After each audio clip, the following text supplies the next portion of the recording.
right. Right, that's Welcome. right. That's right.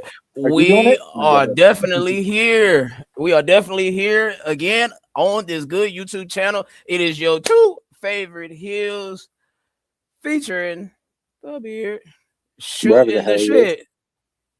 with you. Hey, I And was as you jamming can, to that intro music, by the way. I man, didn't I mean to love cut that. you Oh off. yeah, I I do the same. Nah, I it's do the all good. same. I love that. And also, as you can see right here in the middle of your screen, we have a special Yeah, guest very in the special building. guest. This is a long time coming. We have independent professional wrestler Mr. PJ Ellis in the building. Yes, The sir. Grail. Let's go. Yes, sir. We're Yes, here. sir. Yes, sir. This This is this this. is Yeah. this is most certainly a legendary moment in the show. This is the first time we have an actual person that is actually in the business on the show. So, hey, we are here and the people are gonna come rolling in. We got Bree already. Yes, There's sir. one. But how you doing, Mr. Mm-hmm. Ellis? How you doing? Can I call you Mr. Ellis? Yeah, you can call me PJ. You can call me Jake. That's my. I mean, it's like kind of like the shoot name, Jake. But I mean, most people call me PJ. I'm doing good, man. I'm doing good. Tired, but I'm good. Yes, sir. Yes, sir. Yeah. What about you, John? How you doing? Whew, it was a trying day today, but we ain't. I ain't trying to get into all that. Yes, sir. Right now we got 6 people in the building. If you're new to the channel, please like, share, and subscribe. We go live once a week, preferably on Tuesdays, but sometimes scheduling get a little conflicted. But we are here. So, Hard. Mr. Ellis, PJ, where you from, brother? I am from Greenville, South Carolina, but I've been growing up in the town of Easley for the most part. But well, growing up around here, it's like Greenville. You got Piedmont, you got Easley, and I've been in all those places. Like that's pretty much the area that I grew up in. Yes, Okay, sir. okay. All right. So, like how long have you inspired to be a professional wrestler? Inspired to be, oh man, dude, honestly, it was a long time coming. But the thing that got me really into wrestling, that got me really interested was it wasn't even like the wrestling. It was the DVDs that I used to have. That's like the shit that I loved. Like there was a DVD that came out. I don't know if you guys may have seen it. You may have not. It's like the John Cena My Life. Oh It's like yeah, the experience. yeah. I've seen Um, that. Absolutely. I was always a fan of wrestling, but like I never wanted to be a wrestler E Black. until I literally watched that entire DVD set. Once I saw that, like the star power that John had, and just like the way like it just showed like different aspects of his life, I was like, damn, I want to be that. Like I want to do that. And then you just get bit by the bug, and the rest is history, I guess. I mean, it's not like I'm not where I want to be yet, but I mean, once you get bit by the wrestling bug, you cannot escape it. It's there with you. Yeah. Go ahead, John. So, You got the next question, so, brother. so you were inspired by John Cena. That's pretty awesome. Yeah, pretty Uh, much. He was my role model, that's for sure. that's awesome, dude. That's freaking awesome. I love to hear that. It's crazy that John almost didn't make it. Like he came in, he had his match with Kurt Angle, and then he fizzled out, and they almost cut him loose. But then Stephanie McMahon just happened to hear him freestyling on a plane trip, and she goes, "How would you like to do that as a gimmick?" And it just took off from there. Yep. It Yeah, was and just I feel crazy. like I remember when I first saw Cena wrestling, it wasn't even like the jorts. It was like so it had he had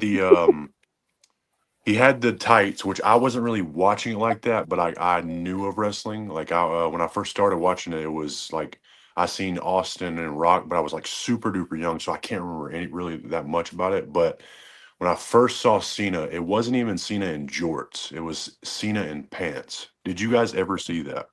Like Cena wore pants, like I don't in never remember him wrestling. wearing pants. He I did. remember him wearing the pink tights that he had This, when he wrestled He Kurt this wore. had to Angle. be on But this had to be on Velocity. I This think had to maybe be he was it wrestling Velocity. on probably was on Velocity. Velocity. There was I think it was the Royal Rumble in 2000, either 2002 or 2003. He was wrestling in pants, like That's actual like Oh, baggy like jeans. So yeah, that's one of the things I remember about Cena. That's how big of a mark I am for John Cena. John okay. Cena. So respect. So Crazy so enough, back. John Cena So is the first major star in wrestling that whose career I saw from beginning to end. mhm. So yeah, John Cena holds a significant value in my life for sure. heck yeah. So back in Yes, December. sir. So back in December, did you? Was there a little bit of an emotion seeing his final match? I'll be honest, man. Like I thought I was gonna get emotional with it because like certain things in wrestling, like hit me in the heart. But for some reason, I don't know if it's just Yeah, because like I was already coming to the. This is gonna sound really bad. So like when my dad like my dad had dementia and he ended up passing away, and like I feel like with my dad's Mm. this is random as shit, dude. I'm sorry. No, it's With okay. my dad's death no, it's when he good. had Go he had ahead. dementia, I kind of like watched You in the him safe space. like regress. Yeah, this You is know a what I safe mean? space, bro. So like I was already kind of like Uh-huh. anticipating it. You know what I mean? So Mm. like with Cena, that was what a shitty comparison. By the way, with Yeah. Cena, I knew like 2018 and 2019, you could slowly start to see like him kind of stepping away from the brand, and you could see him getting older as the Mhm. years went on.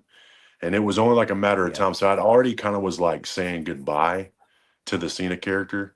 So when his final match came, like it was a little bit of emotional, and I was honestly sitting there like, I want to cry, I want to cry, but I couldn't. I was happy. Like it was like I, a full I circle I moment. I did cry a little bit that night. I'm not even gonna lie to y'all.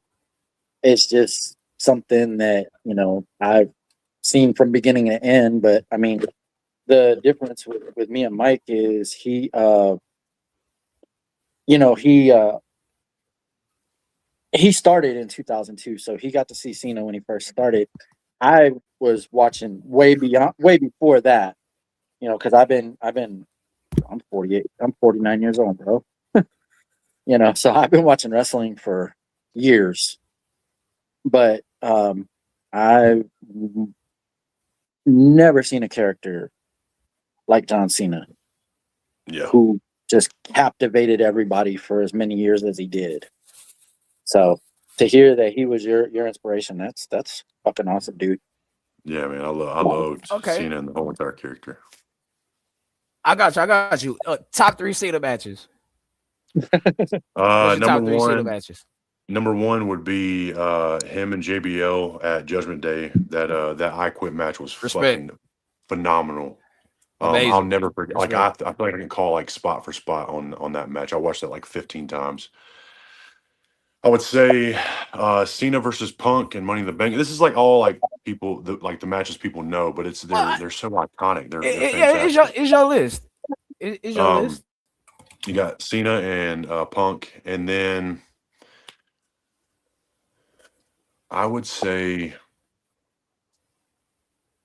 because I was such a huge fan. Uh, I was like such a huge like fan of Cena at the time when he was champion in 2005 when they had that one night stand with Him ECW, and and it was RVD. him and Where he lost RVD. on Yeah, ADD, yeah. and Yeah. I remember being so upset that Cena lost. But like now that you look back on it, you understand it. But that match was phenomenal. I love that one too. So those are probably my top three Cena matches for sure. Cena had some really good matches with Edge, and I wish honestly that we could have had John Cena versus Edge as his final match. Yeah. But Edge is over on the other channel. Oh, So dude, Uh that freaking I think it was the what was the TLC match at Unforgiven in 2008 with uh him and Edge where he like I think it was Unforgiven or it might have been in 2008 where he AA'd him through two tables. Do you remember that? I yeah. think I remember that.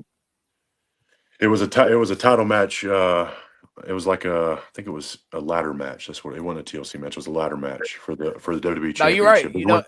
You're right. Yeah. It's a TLC. Unforgiven 06. Yeah, it was when he. You guys might remember whenever Edge had the title and he had that rated R spinner in the middle of it. Oh yeah, That yeah. was 06. Oh, Yeah. That was 06. Okay, I was thinking 08. I don't know why I was thinking 08, but yeah, 06. Yeah, man, I love that match too. I don't know, dude. Now that I think about it, that might be my third one. I don't know, bro. I don't know. If I had to give a quick 3, I'll go Cena and Shawn in England on Raw when they main event at Raw. I would go. Obviously, you got to have Cena and Punk. You got to have Cena and Punk Money in the Bank 2011. Mm-hmm. Oh yeah. And if I have to give a third, I'm not gonna lie. Like it might not be on some people's list, but it's just the significance about it. I'm gonna go Kevin Owens and John Cena. Only because at that time it was very rare you seen John Cena take a clean pinfall loss, especially to somebody who's never been on Raw, and to know how Kevin Owens went on and the trajectory he went on. Yeah. Oh yeah, that was a good one too. I got those 3. Yeah, that's a solid. Solid 3 picks right there. I know it's a solid list. I mean, Punk and Cena. I like that I Quit match with JBL because, like, I feel that Cena brought out the best in JBL in that match. Like, we saw JBL, and it's like, well, I mean, but Cena brought out the best in a lot of people. But definitely Cena and Edge. I mean, the list goes on. Like I said, I wish his last match could have been against Edge, but you know, there was another match with him and I don't mean to interrupt, my bad. But no, go ahead. You good. There was a match with him and I think AJ Styles in 2017 at the Rumble. Oh yes, that match was incredible too. That one was really good. I think that was when he won his 16th. I think that's when he won his 16th. That match was really good. If I had to put an honorable mention on there, it would definitely be Cena and Umaga at the Royal Rumble, last man standing. Right. Oh yes, how he basically used the ring rope. Now that you're sitting here thinking about it, all the matches are starting to come back. Dude, all of them are starting to come in now. I'm like, it's crazy. It's crazy. Like when you think about it, now that he's no longer doing it, you start thinking about all the moments, and it's like, damn. Yeah. Okay, so I'm gonna ask you a hard question right quick. Which one hits you in the feels more? You probably gonna say Cena, but I'm asking anyway. Which one hits you in the feels more? Cena at Saturday night's main event, or Taker when he first took off the gloves and the boots after him and Roman at WrestleMania? I feel like Cena. I think the moment for that hit for me with Taker was when he lost his streak, but it was like, it's weird, man. Like the thing with wrestling is when I got into wrestling, like I'm still a fan of it, but I feel like it doesn't hit me in the feels as much as it used to. I know it sounds really bad, but like when I was more of a fan of it, like it really got to me. It was sad seeing Taker, take off the gloves and stuff like that. But I would say Cena is what kind of hit me in the feels a little more than Taker. But the streak got me with Taker. That got me. So did you watch the new season of Unreal, the one that shows all the backstage stuff behind Cena's retirement?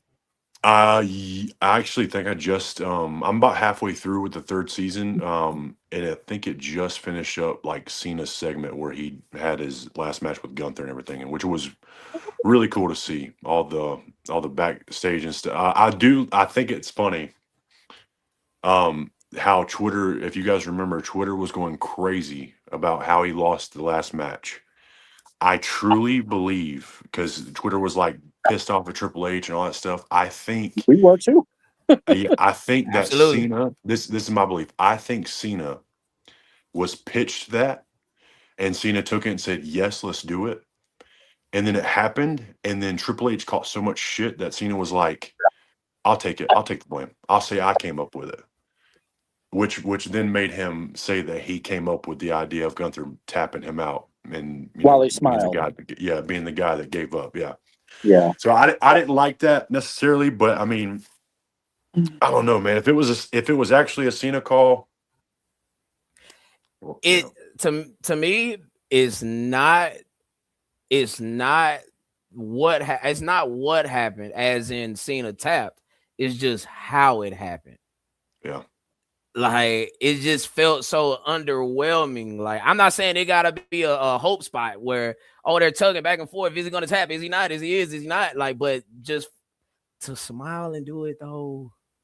Yeah. Nah. Yeah. Like The way he put it on Unreal is he said that like you pretty much, because I mean we're creating movies when we're wrestling, so it's like he We got pretty 10 much people. his character died. Yeah, That's exactly what that was. that's Cena said yeah. his character died and that was it. That was the That, end of the yep. John Cena character. Mhm. He gave up. He was Mr. Never Give Up, never back down, never quit. He gave up, and pure now it's vessel. like now you're done. There's no coming back Yeah, from that. You gave up. So right. what's the point? But yeah, Yeah, no, I see where and you guys for the coming from. record, Cena, if anybody deserves to go out on their own terms, it is John Cena. I think 100% the the way company, man. I think the Never. way he put it was when you die and you're iPad, around your bro. family, the last thing you do is smile at them. Yeah. Yeah, Yeah. and that's what he said. He said that's what he was doing. Whether that was his idea or whether that was Triple H's and he's just covering for it, we'll never actually know. Yeah. But everybody went nuts. And I mean, it's his right. Like us as fans, of course, we want what we want. But when you really take that off of it and you really look at the moment for what it is, he deserves to go out however he wants to. Even if he would have said, "I'm gonna lay down in the middle of the ring and you can just pin me 1, 2, 3." If that's the way he want to go out, I mean, he deserves that. So, Yeah. because no matter what, he was the ultimate company man. I mean, no matter how terrible the creative was, because Nexus at SummerSlam, that was nasty. But shit. he does whatever they pitch him. Yeah. Well, I respect here's it, the thing though. about it. Here's the thing about that Saturday night's main event, though. John Cena did not make that show about him. He made that show about putting over new stars. Yep. Because he even said, I don't want to be the Which helps focus the of this company. show. He said, I don't want to be the focus of the show. We'll go on first or whenever, and we'll have Oba, we'll have Javon Evans, we'll have Sol Ruka, like all these stars that you're trying to bring up, we're going to feature them in this show. So he did not make that show about him, and I respect him for that. So the next show, whoa, he dropped. Uh-oh. Oh, there he is. Lose somebody. Okay, so the next show is I'm here. August 15th, right? Correct. The next show for me. Yeah. Oh, Yeah, it's August 15th. It's going to be AWL in Pickens, South Carolina at Market of the Mill. Same place as last time. Oh, Yep, same place. Yep, same you place. had Yep. This twice. time I'll be Okay. going one-on-one with Jackson Sane, so that'll be. That's the guy that eliminated you from the Battle Royal. Yes, that is the guy that eliminated me. He decided to spray me in the face with his dragon juice or whatever it was. I don't know what that shit was, but it was It disgusting. burned, didn't it? Yeah, it was horrible. Yeah, so yeah, get to go one-on-one with him, so we'll see what happens. And Heath Slater's going to be at that show. I seen that. I seen Heath Ledger's gonna be there. I think he's doing like some sort of meet and greet, and it's it's really cool.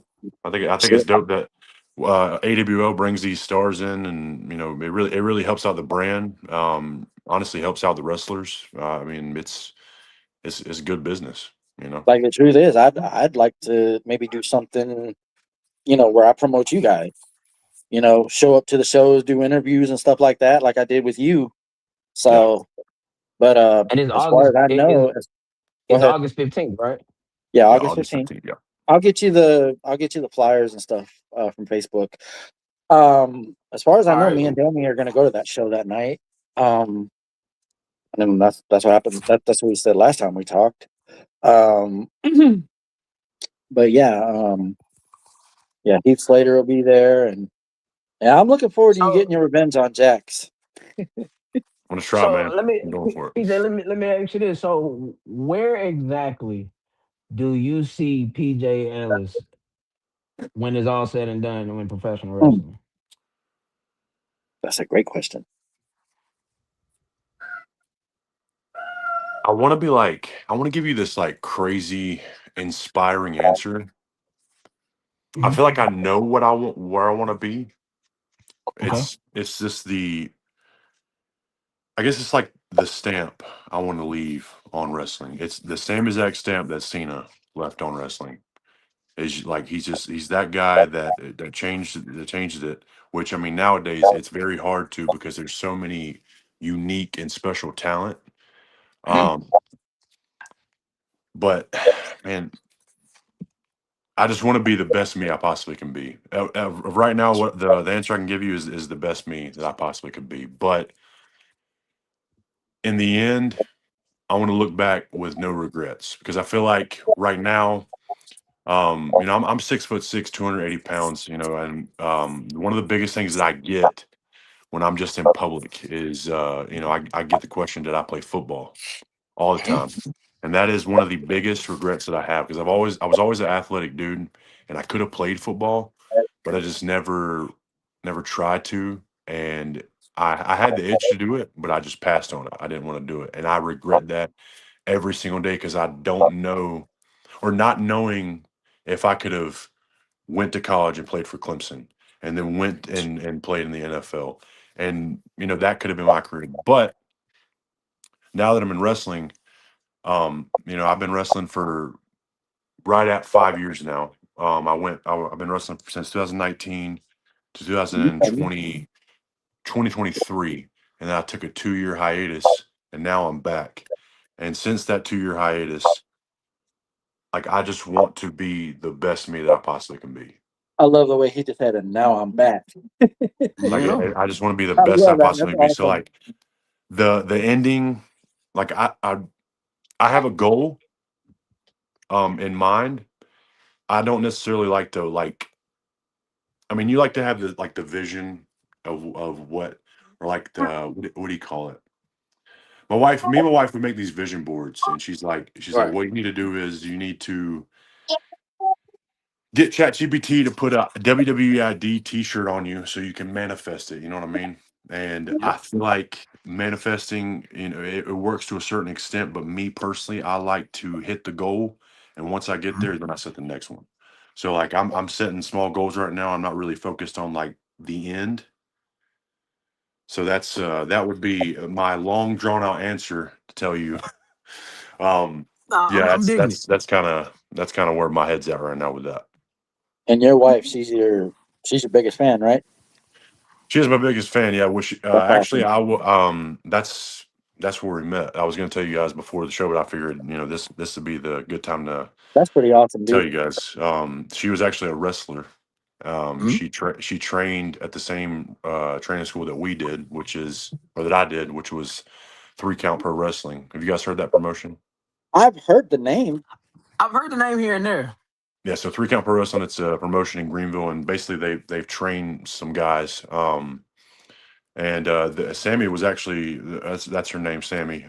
She was one of the first, I think, female talents that like officially debuted on 3 Count. To my knowledge, I don't know the fact of it, but Awesome. anyway, we trained together, and apparently she had like this crush on me. I didn't even look at her because at the time I had a different girlfriend, so like I didn't even pay attention to her. Right? I'm a pretty loyal guy, so whenever that broke Respect. off, Respect. um, she kind of showed the interest and I was like, wow, we got to talking and we kind of were conversating. I was like, this girl was incredible. So then we ended up having a couple of dates and then, I mean, the rest is history. Now we're married and all that stuff. And we actually had like a stint together where she was my manager and I was the big bad wrestler. So That's There we go. awesome, dude.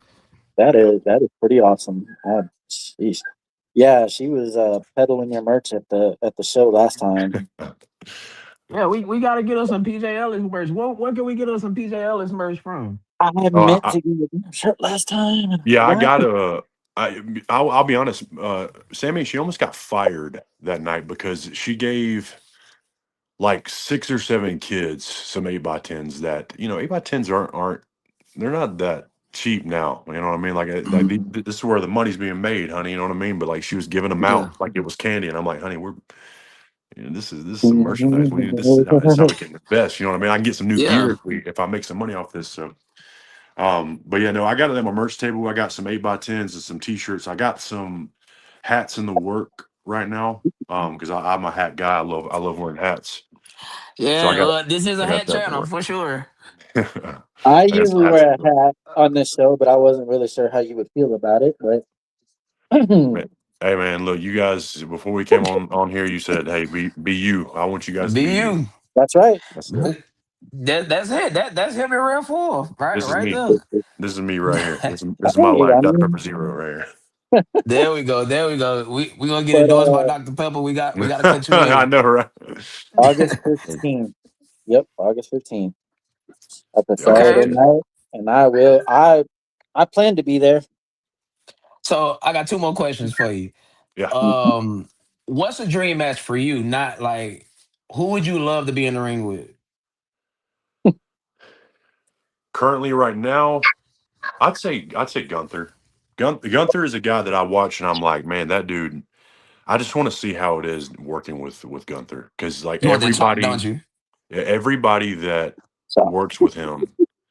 Like if you're if you're a worker and you work with somebody and you come to the back and you're like, I want to work with that guy every single night. Mhm. Gunther, like you hear guys talk about Gunther like that. They can work with Gunther every single night. That is somebody that I would want to wrestle currently right now is Gunther. And I'll give you two. Um, now that I'm thinking about it, man, it kind of It's a broad question. yeah. No, now that I'm thinking about it, I'm not really interested in wrestling Punk, man. Honestly, I like Punk.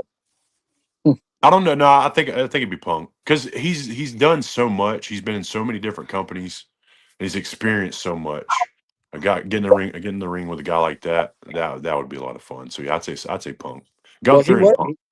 Punk was he was on the independent circuit there for a while. Yeah, yeah, So I mean, he made his name on Yeah. the independent circuit, and then got to Ring of Honor, and then got to the The rest E. is history, as they say. Yeah, the rest got to the E and walked out of the E. Even got to AEW, and now he's back. So, but damn Gunther, that'd probably be a good match with you two. hey man, you never Yeah. know. Never know. Hey, well, we You broke it here never know. first, so Hey, we got to clip this show. So hey, Yeah, look, when you accepted your Hall of Fame speech, I would say, man, we interviewed this guy. Like yeah, I that's talked to right. him That's hey, right. for look. sure. I don't feel like I was making any sort of movement whatsoever when it comes to my previous stint. Like I said, like I feel like I've done. This sounds bad. I feel like I've done Talk- more for myself in the past 3 months than I did in the past 5 years that I was wrestling. Mm. Because recently I did something I would never do before. Like I feel like I've gotten the courage to just go get it. You know what I mean? So I Mhm. recently did. Do you guys know who Gabe Sapolsky is? Absolutely. Okay, I Oh yeah, recently did yeah. a Gabe Sapolsky seminar. He's the WWEID recruiter, Hmm. and You told me it about was this. actually at the Nightmare Factory in Atlanta, Georgia. And so I went there and had that seminar, and man, that was a lot of fun. That was some good fun. But I think I may have caught his eye. So I don't know. You never know. You never Yeah, know. You never yeah. know. And Danny hey, actually told me about that. Yeah, Yeah, and a yeah. lot of fun. some things just starts with the itch. The smallest Hey, thing, the biggest things yeah, started from something so small. that's Maybe right. it was just a thought, but you act on a thought, you put intent behind it, it turns into something, Yeah, especially if you really want it. Remember, John Cena is your inspiration. So he had a little bit of something. Cause looking back at it, if let's say if Cena would have came out today with the rapper gimmick, that would have got shitted on. Like he would have Oh been yeah. able to get off the ground with that. Not But some of the stuff he used to say. one little thing, he ran with it, it worked, and it morphed. So man, I got the faith. I need that PJ Ellis merch though. oh yeah, no, I Yeah, I got need it, man. I that. got if are you going to come to the show on the 15th or? I'll Oh, be there. brother, Well, I live in Houston, he's in Texas. Houston, Oh Texas. shit. Okay. He's in, but Hey man. I live here, so I Hey, can look, you I can can. always fly out. No, I'm just I'm just Nah, nah, hey, I'm just hey, wherever nah, I gotta nah. send my human monies, I can drop Yes, addresses. They can yes. get mailed Human to me. money. That's funny. Yeah, save that money. That's what I would do So, if I were so what's your you. what's your thought on Danhausen? uh I'm happy for Danhausen. It's great. I mean, hey, look, this is some things that I've heard from multiple people. Like wrestling it's a huge just world of I mean, it's characters, right? I mean, Yeah. WWE wants these big badass men that looks like they would walk into a bar and beat the shit out of everybody that's in there. But Mhm. now that this is the thing, like this is stuff I've heard from Gabe Sapolsky whenever I was doing his seminar. Now that Danhausen's a thing, WWE looks at him as such a success because of all the merch he's selling, the views that he's getting on YouTube, like all the viewership on TV, all that. He's looking for like funny gimmick guys. So you don't even have to be like this high level performer in the ring or a guy. As long as you have if you have a funny character that everybody digs and it's just like over the top, like Danhausen is, hey, you can make it. And that's I mean, Danhausen's doing it right now. Sometimes I cringe really fucking bad at like just taking my wrestling mindset out of it. I cringe really bad at some of the shit Danhausen does, but I mean, Funny. he keeps getting segments for a reason. That's the only thing I can say. Yeah, And the yeah, crazy part yeah. is, and the crazy part about all this is, his debut got shit on big time, like big time. People hated his debut. Go ahead. Go ahead. No, no, this ain't the time for it. This ain't the time for it. If my man stick around, we gonna talk about it for sure. Uh, Look, I love Danhausen. I understand, like when Danhausen, like, all right, all jokes aside, like when Danhausen was making his way in WWE, I understand what it is. This called World Wrestling Entertainment. He's the entertainment part of wrestling. Mhm. Now, the question still remains though, like, can he do this 5 years from now? I say no, because things have to evolve. Like you can't be the exact same. You can't be the exact same thing for long stretches of time unless it's overly entertaining. But that entertaining also have to be overly as good in the ring. Yeah, Because if not, something gonna something's gonna give here. And yeah, if it's going to yeah, be you talking or being a personality, then you got to be one of the greatest personalities ever. A Paul Heyman, a Bobby Heenan, so on and so forth. But look at the names I'm using. These are Hall of Fame talents, Jim Oh Cornette, yeah. et cetera, et cetera. Hmm. But yeah. Oof. Danhausen. yeah. They're trying Love Yeah. to that Danhausen. squeeze all of it out right now. Danhausen as much as they can get right now. I mean, they're like I said, they're doing a good job. I mean, it's not just like he's on like you don't just see him on WWE television. Like he's on like ESPN, like all this, like he's all on all that stuff right now. So that's where Right. he's successful at. That's why they keep putting him on TV. So it's like certain people are gonna hate it. Which I mean, hey man, like I said, some of the shit makes me cringe really hard when I watch it, and I'm like, God. I'm like, this is so stupid. But then you like, there's a 7-year-old in the crowd that has his mom and dad with him over there, and he's like, Mom, Dad, I want that guy's T-shirt. I want Hmm. I want his wristbands or Fair. anything that he has. So it's like, I have a if Danhausen Danhausen's shirt. drawing that crowd, WWE is making that's what they want. That's what they want. Yep. That's all it That's is. exactly what it's about now. Hmm. So I mean, Now, hey, as a as a as a professional wrestler, do you believe that with the TKO purchase of WWE, they've substituted the almighty dollar for the quality of the product? nah, I don't think so.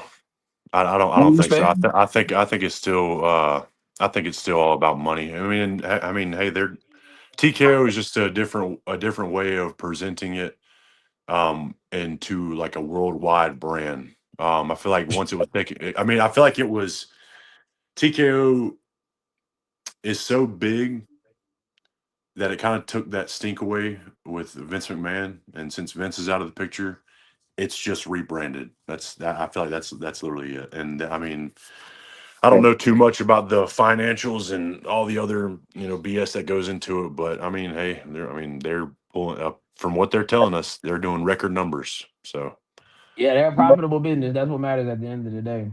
yeah. I think that really matters. So I got one more for you. I got one more for you.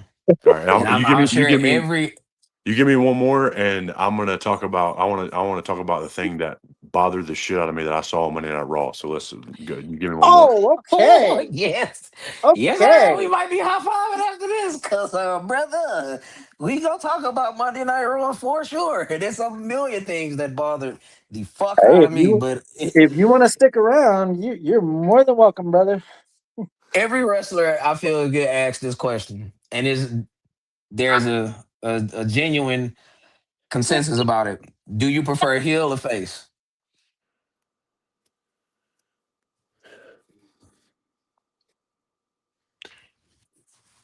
All right, I'm gonna give you as like the insider. I prefer face because it's easier. Or no, sorry. A face is to me. You want to be a face in independent wrestling because you can sell merch, but wrestling as a heel is easier because it's easier to get people to hate you than to love you. It's either the people are going to hate you or they're going to love you. My opinion, when working in the ring, like I think it's easier as a face because you don't have to do shit unless you can show with your emotion. You know what I mean? Like you Yeah. can show your emotion through being a face. But when you're a heel, you get a lot more tired in the ring. That's my opinion. That's my opinion on it. But That's a good take. That's a good if take. you if you ask me what I want to be right now, I'm a face in I think all the promotions currently. I just love being a face. I love it. It's a lot. I have a lot more fun doing it because like I said, you can. It's with being a heel. You got we hate you heat, and then you have go away heat, and sometimes it's hard to to figure out which one you're getting. You know what I mean? Gotcha. On TV, I ain't gonna lie, it's kind of easy. There's Vince McMahon heat when he was Mr. McMahon. That's just heat. But you got X Pac heat, Jeff Jarrett heat, The Miz heat. That's different avenues. Chris Jericho heat. Yeah. Yeah. Like get off of my television heat.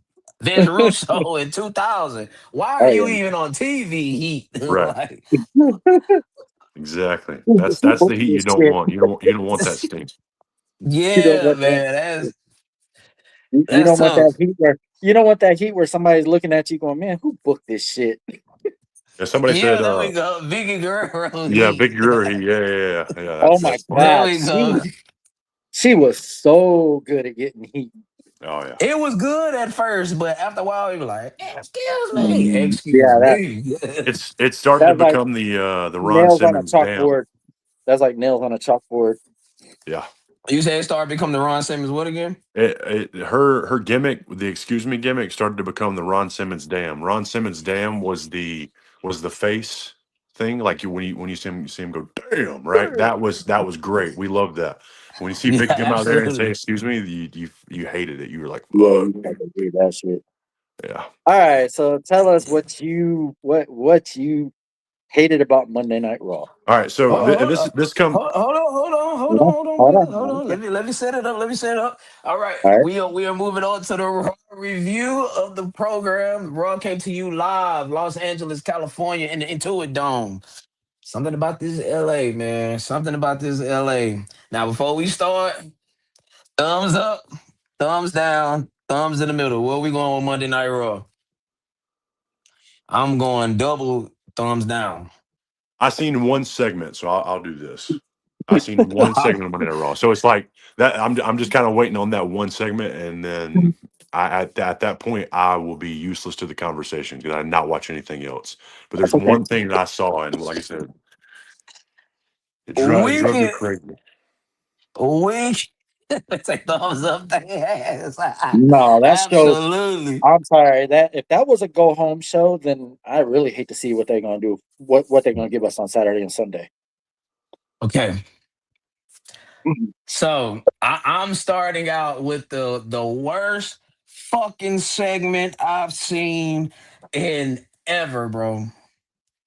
Now I didn't watch the Katie Vick shit because around that time I was like what 9. SmackDown was the thing, so we didn't even have cable for me to watch Raw. So I'll leave the Katie Vick stuff to y'all, but I know about it. Trust me, I know all about it. But this Joe Hendry and Danhausen, man, come on. These people have What officially the jumped the fucking shark fuck? with me with Danhausen. Like what the fuck was that? That was that was cringeworthy, is what it was. Was that the segment you seen? No, the problem, the segment I saw was with Brock and Oba. That, but I didn't. Here's the thing. Like I said, I didn't see the whole entire segment. Honestly, this what we'll do if you guys are cool with it. I'm gonna give you my thought on it, and then I might let you guys go with the show because like I said, I didn't watch any of the product from running out raw. So Go ahead. if you guys wanted to do that, okay. Go ahead, Oh, go ahead, go ahead. all right. So correct me if I'm wrong. This is where I'm sure I saw the right raw. This is where Oba was in the cage, right? Yes, Brock Okay. locked him in. So I guess at some point Brock locked him in and Oba tried to get out. I guess Oba got back in and then there were a bunch of fake cops in the ring, right? I know exactly what you're about to say. So like those are obviously extras. So those are like Okay. independent wrestlers, right? And Right, right. it's either one or two things. Oba was talking to them and telling them what he was going to do, and then he probably had like two or three extra guys that he said, "Hey, I'm going to do this to you." I mean, and I don't know if they walked through it Oh shit, completely lost him. with Go ahead, Musa. keep talking. I don't know if they completely walked through it or not. Um, let's see. I want. Okay, there we I go. know My exactly bad, what you're y'all. about to say. I know exactly So what you're about to say. I seen Oba Let's get start it. elbowing people when he was throwing around, and one Yep. cop, I guess he went to go give him a pop up power bomb, and he fucked up. The power bomb was fucked up. He fucked He that shit up so bad. So there's this thing on Twitter where they're going back and forth where it was the cop's fault and then it was Oba's fault. For my opinion, it just looked like the timing was off. Oba went. The guy probably thought that he went to go with it. Oba wasn't ready because Oba was going to hike his ass up and drop him, right? Yeah, that's the fall from So grace. I think it was on the independent wrestler. But my issue, and if I was the extra guy that did that spot and Oba did this to me, I would wait for him in the back and I would confront him. I don't know if you guys saw it or not, but Oba kicked Kick the him shit in the out of him. ribs. Yeah. Kicked him in the ribs as hard as he could. You've Yeah, seen he it. did. And I he did. rolled out. As a worker, that bothered me so bad because I get the frustration. This extra guy comes in as a cop, and he's got one job. He has one job, and then it fucks up, and it makes you look stupid on TV. That's great, but this guy, he has like a real life job. So if you kick him in the ribs and you break his ribs, you're taking money out of his pocket when you're going to be on Monday Night Raw making hundreds of thousands of dollars, and or you're going to be on SummerSlam That's making hundreds fair. of thousands of dollars. You know what I'm saying? So that was what bothered me was I mean, it was funny seeing the fucked up power bomb because you just like, man, it happens. But when he Bad kicked him in night the at the ribs, office. when he But when kicked he him in the put, ribs, dude, yeah, that was pretty bad. fuck, dude, it bothered the shit out of me. If that was me, like I said, I would have waited for Oba in the back, and I probably would have tried to fight him if he had done some shit like that to me. Because, like I said, it's wrestling. Shit happens. You know what I mean? Right. But kicking me in the ribs when I have a real life job, nah, dude, fuck you. You know? That's that's some Shawn Michaels Vader shit right there. Yeah. But Okay. But if I'm sorry to jump back into it. But No, no, go ahead. if go they right ahead. walked through it, if then this is what I don't know, so maybe I might be jumping too far ahead. If they walked through it and the guy knew not to go too soon, then yeah, the extra guy's an idiot. That I mean, oh, he But probably did deserve it. So he still didn't deserve to be kicked like that, though. yeah, that hard, yeah. Yeah, I mean that. But yeah, that's Okay. what bothered me the most. But No, the I, yeah, I no, I did see when you mentioned it, I did see the Denhausen and Joe Hendry thing, and I saw 10 seconds of it, and I said, yeah, fuck this. I turned it off. I couldn't do it anymore. I'm gonna get there, but yeah, we definitely could start with Brock and over. Okay, John, you got anything for this? I not really. I really thought we were gonna get them maybe a pull apart something, not Brock being a pussy and locking him in the cage. But I'm sure there was a reason for it. Um, I don't know. I'm just ready for Oba to put Brock down this weekend, and we'll be done with this, and Oba can move on to whatever he's doing next. Now, Because I'm kind of getting it's kind of getting oversaturated, honestly. now, me, I'm a very fair person in everything I do. Any analysis I have, I try to look at every plausible perspective before I take a final perspective on it. Now, again, I'm just a fan. I watch from afar. I've researched the business, listened to millions of podcast hours, et cetera, et cetera. But this is some fucking bullshit. Like, check this out. This is Why the his fuck are this we is his built? Why the fuck did we even take the time to make the sale? What the fuck was that? You gave away half the mystique. Like half of the reason we're watching this match just to get that image of Brock and Oba in the cell. Really, Oba more than Brock. We've seen Brock in a cell before. We have the people come in and build the cell, right? We're gonna Mhm. format this as a weigh-in. Why we're doing a weigh-in, I don't fucking know. But hey, I we're doing a yeah, weigh-in. a weigh in. Who the fuck? What the fuck? One person is gonna do the weigh-in. So we built this big ass cage just for one person to do the weigh-in, and we're gonna lock him in the cage. And this would have been cool as far as the cops part, like the cops, the independent wrestlers. This would have been cool if this was the first time they did this, but it wasn't. And this does not help Oba get over. Oba is no more over now than what he was before this segment even kicked off. If anything, if we're really looking at this unbiasedly, this is making Oba less over. Mm-hmm. Think about this in a nutshell. You've already told us that King of the Ring didn't mean shit. We Pretty sat much. here through weeks of tournament matches, et cetera, just for the first ever King of the Ring first guy ever, I'm sorry, the first guy ever to win King of the Ring and say, yeah, you know what? That championship match, nah, fuck that. I want Brock Lesnar. By the week, Oba is getting less and less over.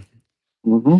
The real question is, what the fuck are we gonna do with Oba Monday night after SummerSlam?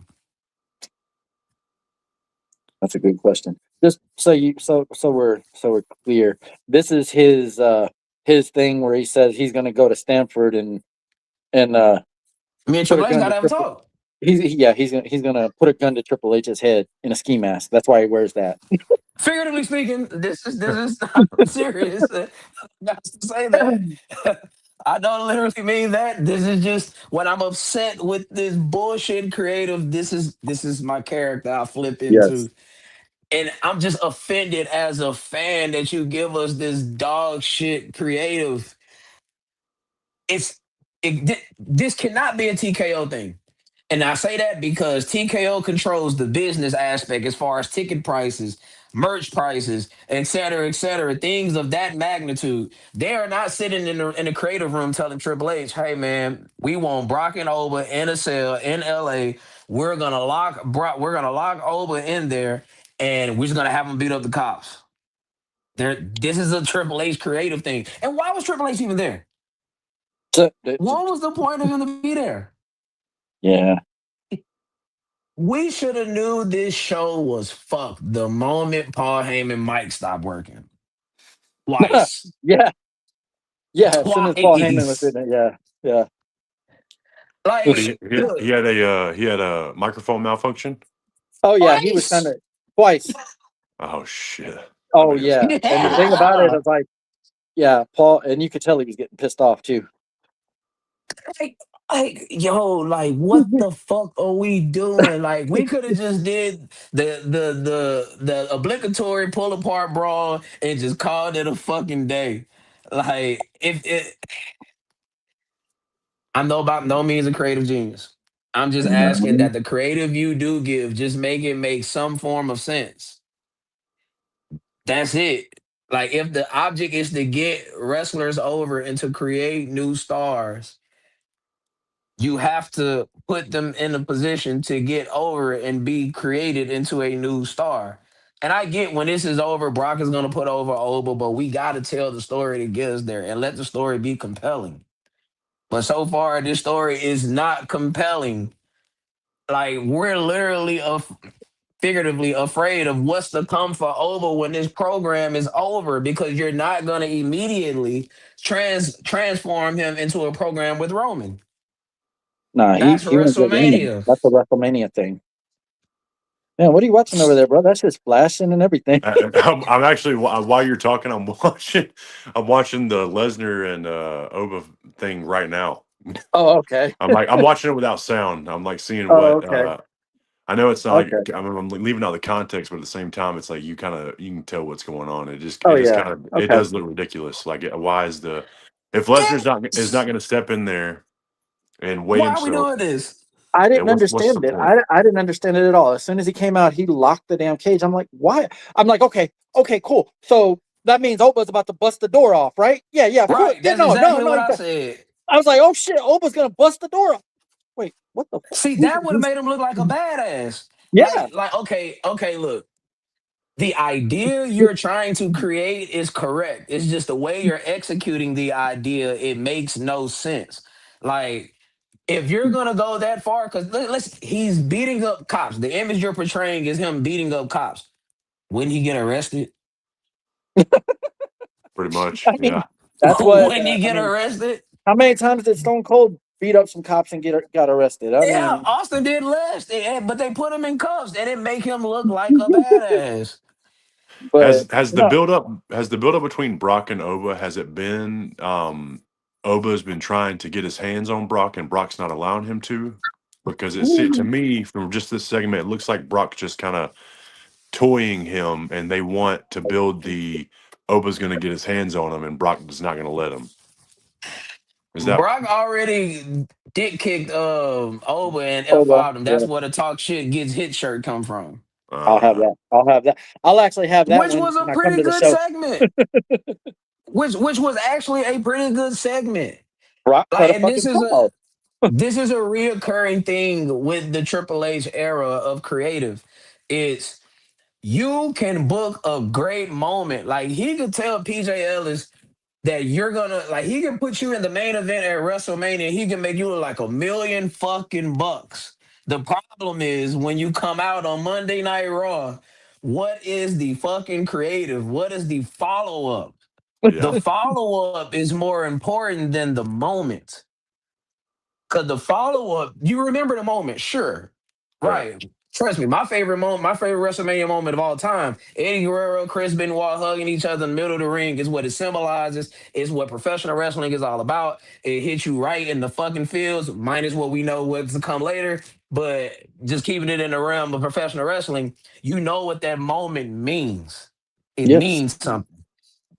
But the follow up was great. Like, Eddie's run, Eddie was already the champion, but Eddie was in the throes of his run of the WWE champion. They attempted to make Chris Benoit look like $1 million fucking. You tapped out Triple H the next month in your hometown. You tapped out Tap Shawn that Michaels. Shawn It Michaels. gets no better than that. Yeah, So that's Vince booking a moment, following through.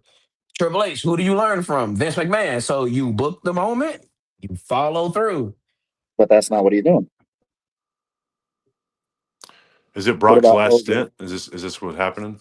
Like, this is going to be Brock's last They maybe match? said Oh shit, I didn't mean to there. take that down. Okay, leading up to this, there was a rumor that Brock was going to retire at SummerSlam, but we've actually discussed this a couple of times. And I'm sorry, when that Saudi money comes, Brock's going to come running. Oh yeah. Absolutely. He wants That that Saudi, payday. that Saudi money for WrestleMania next year, Brock will be there. I promise you. So he can retire, but he's just going to come back. Yeah, he's not gonna be the John Cena of retirements for sure. So I don't think they're gonna bill it as a retirement, but you can read between the lines and say this is gonna be the last time Brock is gonna be in a prominent position on a prominent card, in a prominent feud. But they'll dust them off for the Saudi money though, for sure. Oh yeah, they definitely will. But yeah, I mean, they're. I Now, don't know what. Skylar, I'm gonna see what you got going here. You say, what about Oba Gunther for heel versus face to get Oba to Roman for Mania? All this feud and Lesnar feud. Well, you kind of got to give me a little bit more with that. Like that's kind of all over the place, brother. I still don't Yeah. understand why the fuck we have Gunther in a match with Nick Aldis at SummerSlam. You won't Hold you on, won't hold on, see hold on. you won't You see know, Oba and Roman for probably years. You won't No, see that. it'll probably be at WrestleMania, it For Oba and, at and the Roman? at the probably. earliest it'll be Mania. They haven't penciled in for Mania, but you know how things can change.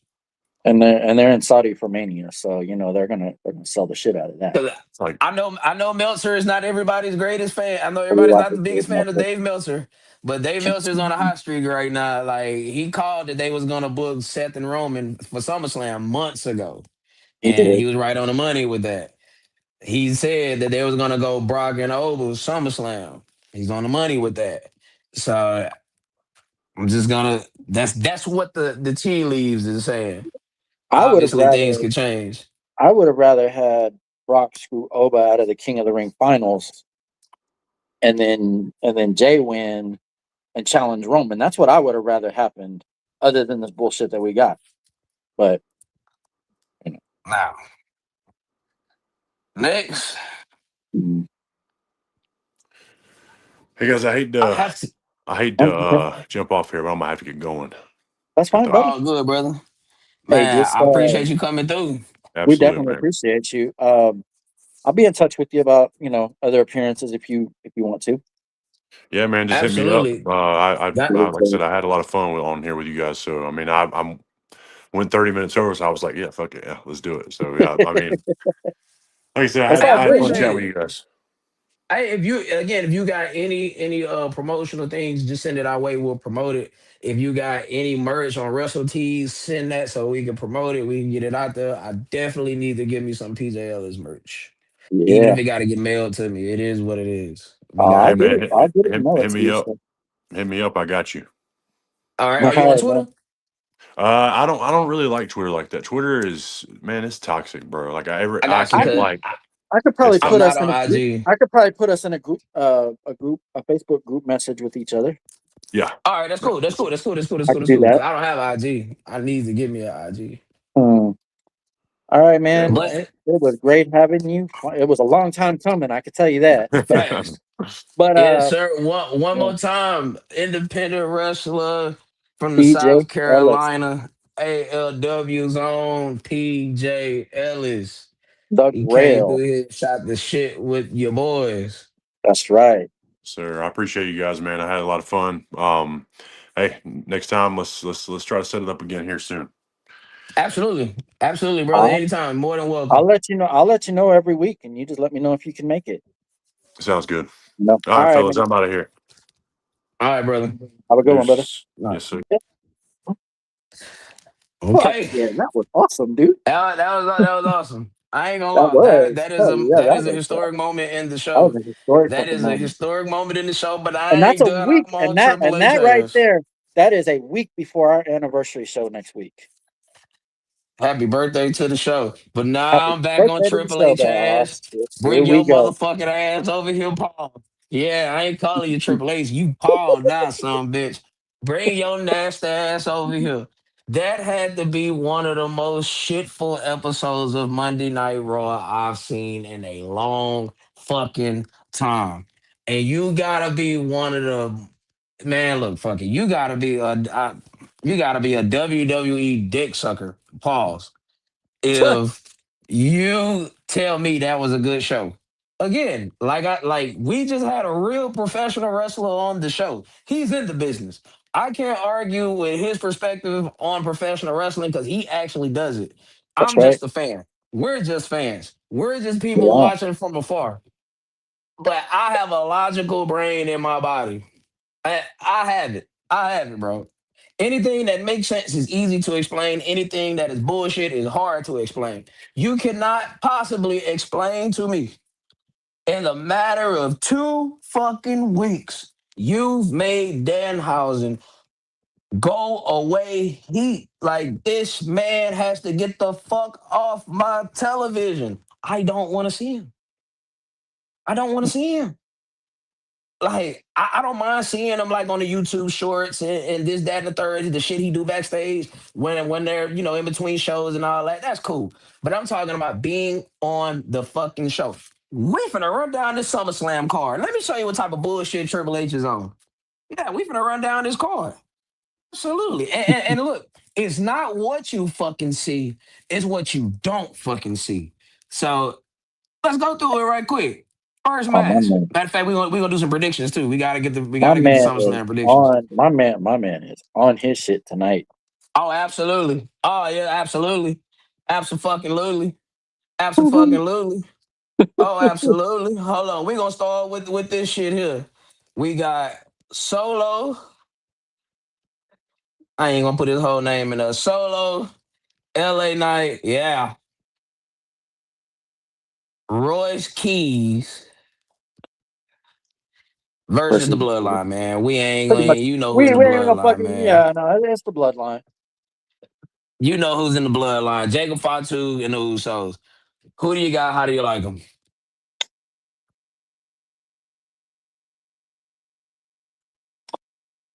I got the bloodline winning with Solo turning on Royce in L.A. Okay. And real fast, brother. How did you come And to that conclusion? and I said that with the utmost groan because I am so sick of the bloodline, but it just seems like that is where we're going. All right, all right, all right. People in the chat, man. We got 5 people in there, man. Let's talk about it. Who do y'all got next this weekend? Solo, LA, and Royce Keys, or the Bloodline?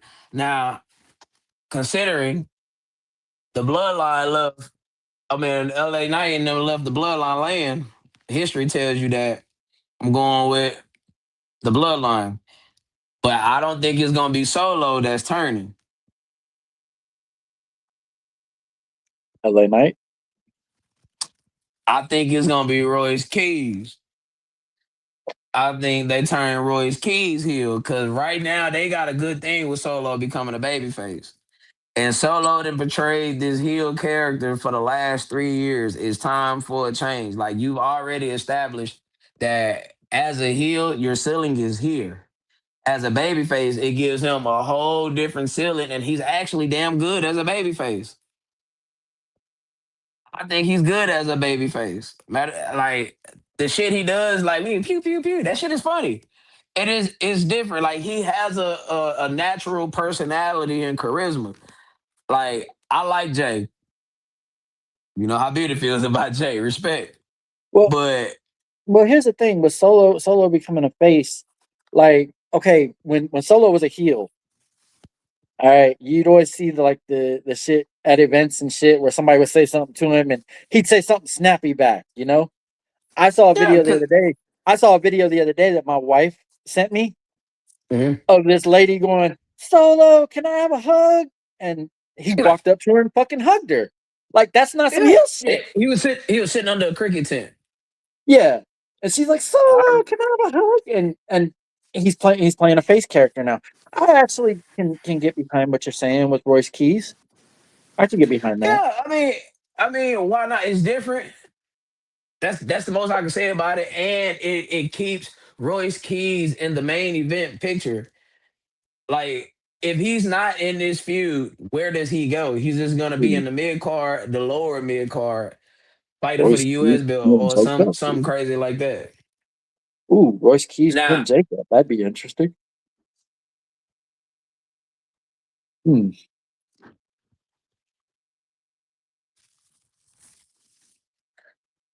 why don't we have Jacob ever win with the tongue and grip? What match have he won with that shit? He hasn't. So why are we still doing the fucking move? We're not doing anything to get the move over. He's not beating no Move one over. with this. When Kylie did that stupid, I mean, I get the point. But when Kylie did that stupid head crush shit, he That was and the winning matches with that. like for shit. Yeah, that shit was funny. What the fuck is this shit? Oh well. Anyway. I don't either. Truthfully, I don't like Jacob in a 6-man, but we're here. I like, I like, I really like Royce Keys. Royce Keys costing, I mean, hey, y'all know who gonna eat the pen, baby. L.A. Knight, yeah. Y'all know he getting pinned out. You can't pin Solo. If we're really trying to build this to a baby face,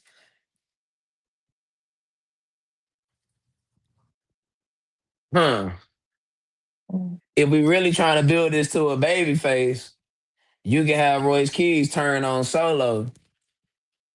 It And kind of seemed like they were building them up for something anyway. yeah, but it continues Solo's trajectory as a baby face, and it puts Royce Keys by default in the bloodline, but it keeps Royce Keys in the main event, or at least around main eventers. So I just like it for the I'm asking Paul to be creative. But all right, what we got next? Yeah. I just sent him a message, said thanks for being here because we had a fucking blast. Facts. That was fucking awesome, dude. Where the fuck is Bearded been? Oh no, man. Oh no, man. I guess my boy just Is he getting bored with us or what's going on? I gotta call my boy. Yeah, you gotta call your boy. Because I mean his perspective is kind of missed on this show. This a big I'm, show for him. and the thing is, One of the better things on this show. He should be talking about. yeah, he should be. Yeah, I know, Paul. Nigga, I ain't doing Paul. Oh, we Well, know. I just got to get through this SummerSlam card so I can finish with Paul. Yeah, because this is a All part of right. Paul. The Paul for Paul. Yeah, here we go.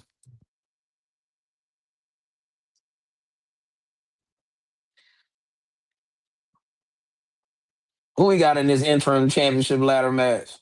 We got Charlotte.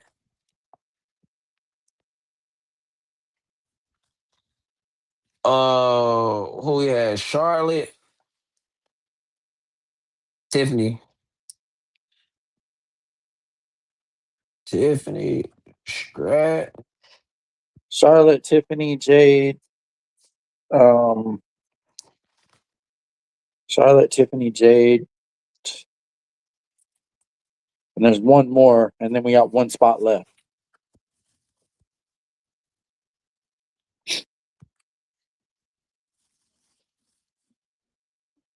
Oh, Chelsea. Chelsea's the other one. All right. Now, never mind. I'm not even going to say that, but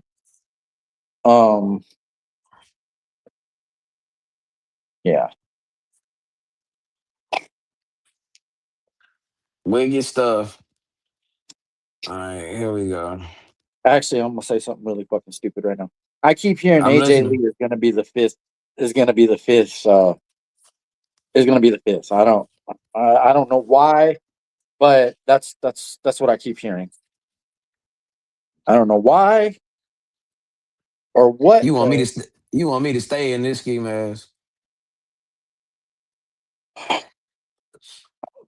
Just what I keep hearing. I don't. Like I said, I'm gonna say something really fucking stupid. So Who do you I keep got? hearing. I keep hearing that she's gonna be the fifth one.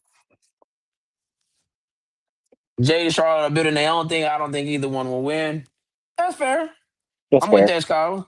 So, We but who you should have got? had a one on. If We you had should to have pick, had a who do you one on have? one match at SummerSlam with Jade and fucking Charlotte. That's what we should have had.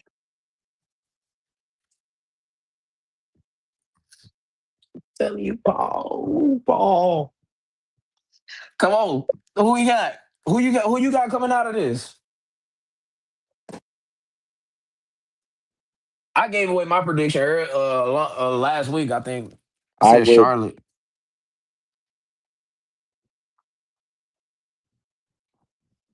There is no way in shiggity Chelsea Green gonna pull this off. I will be genuine. I would be genuinely shocked if Chelsea Green pulls this off.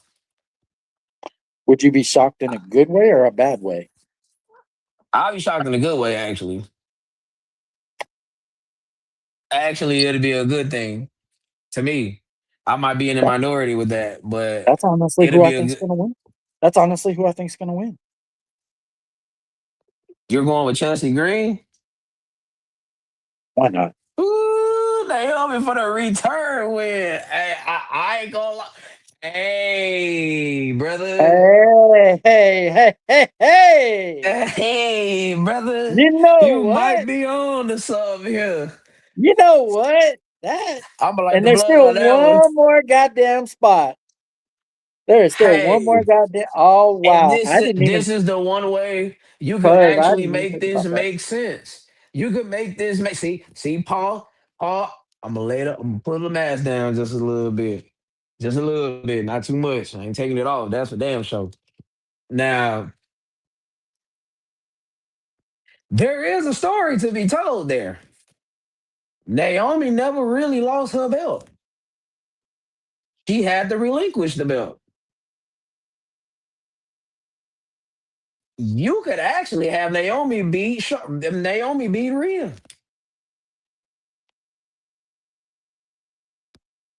Hmm. Hey, now, Holly, you didn't pull one out of that, did you? Now, That was a good one. That was a good one. That that's a hey, good one. That's a good one. That's hey, brother. You pulled that one out the woodwork. See, look, you already doing a better job than Monday Night Raw. I promise. Um, facts. Man, there is a story to be told. A legitimate story. All right. Let's go to the next one.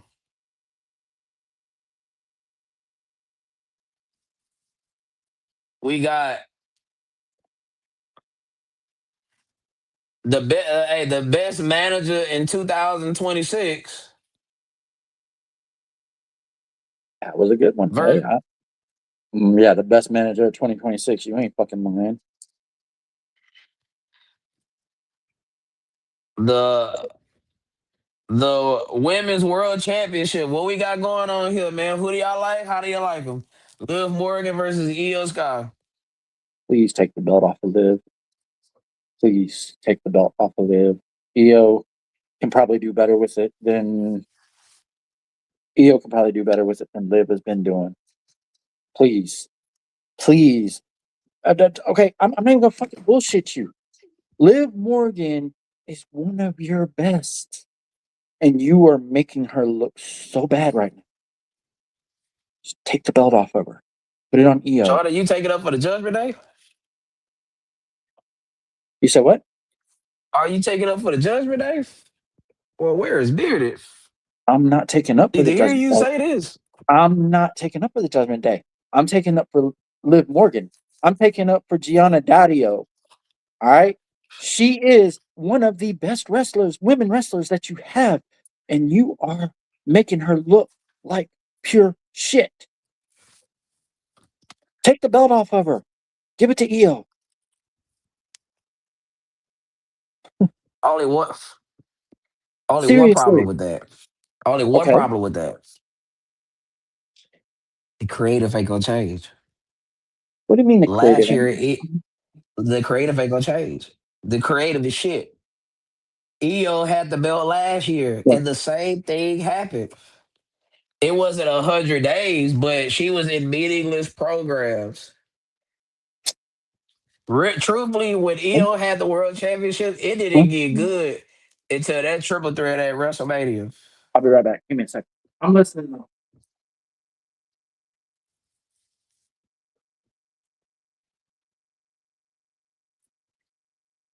I blame Paul, bro. It's that bullshit Paul off. You can't like it's completely asinine to me that you got women on your roster like Jordan Grace. You got Liv, you got Jordan Grace, you got Blake Monroe, who's been on the main roster for 6 weeks, ain't wrestled a match. You have Roxanne. You have I don't even know what the fuck Ivy Nile is. You have a plethora of women. See, Becky was smart. Becky was smart. Becky dropped that belt to Sol Ruka and got the fuck. That's what happened. Yeah. See, Becky really is the man.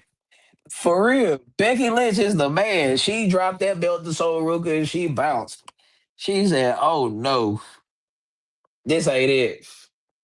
Like, what exactly are you doing? If you okay, you put the belt on her at WrestleMania. Now, my question on that is, did you know that Stephanie was injured at that time, or did she get injured after WrestleMania?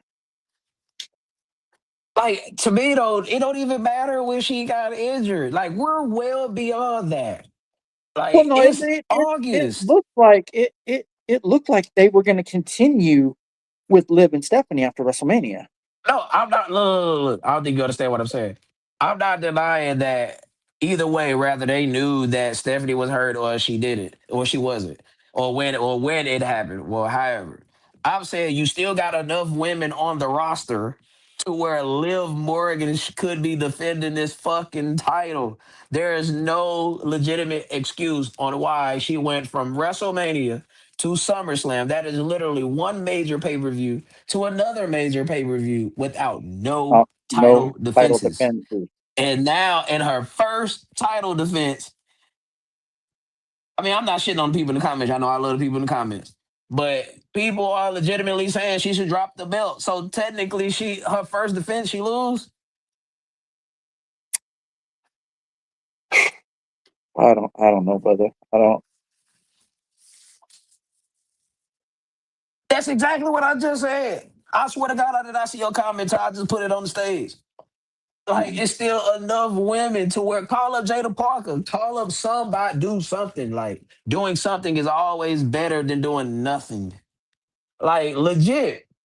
Like, I laughed out loud like 2 weeks ago when I heard a motherfucker refer to her as a manager. It's funny because that's really what she was. I And thought that we were shit, building. I thought we were building towards Liv and Roxanne. I thought that was the direction we were going. Not. I've always wanted to have Liv and Raquel turn on each other. Like I've if said it so many times, but it doesn't look like it's going that way. But I'm serious though. She's one of your best women wrestlers, and you're just like the women's title means nothing. neither title does. No, Women's none of the wrestling in title, this company, women's none of wrestling in the this company as a nothing, whole means none of nothing. the belts except for the two majors are the only ones that seem to mean anything. Which is the case in point. Where's the tag team titles being defended at SummerSlam? Oh, they're not. So you know who's not on this fucking show? Braun Braun fucking fucking Breaker. Breaker. But Danhausen's on the card. But Danhausen is on the card. I love Donovan. Don't get me wrong. I love Donovan. I like his backstage segments. But he's on the show and Braun isn't. think Triple H watched this show. I'm gonna take a wild shot in the dark, and it's the wildest shot in the dark. I think he watched this show because it's not a coincidence. It's not a coincidence. It's not a coincidence that I've referred to this shit on numerous occasions as WCW in 2000, and we literally have a human monies on a pole match. What the fuck are we doing? Oh, God. so, hold on, wait a minute. Braun Breaker, who a year ago,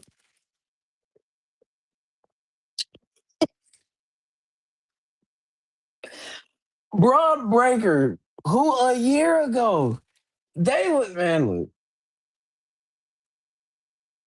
Before Braun Breaker got injured, he was on the path. Oh, shit, he's gonna light up live. All right. fuck this. He's gonna light up live. All right. I was stressed the fuck out, bro.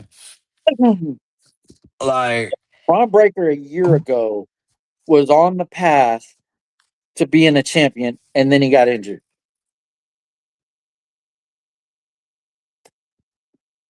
that was 6 months ago. A year ago.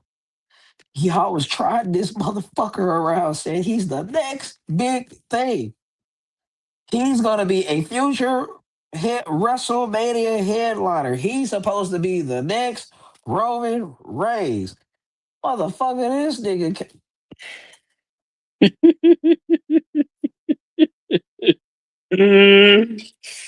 Ooh, Better you this say it than me. motherfucker. This motherfucker can't. Yeah, for sure. This motherfucker cannot, cannot even. He can't even be Baron Corbin when Baron Corbin beat this man at TLC in 2019.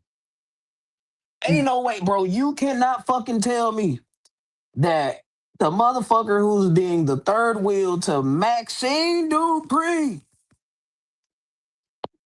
in theory, bro, we was on this show saying how this man ain't gonna have a job in April.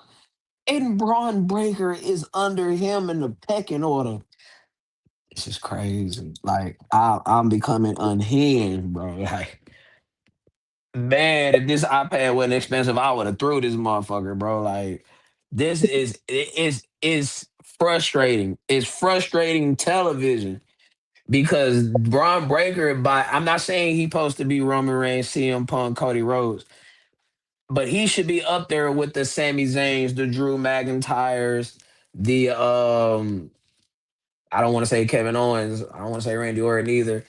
But yeah, he should have a more prominent, logical position on this television show.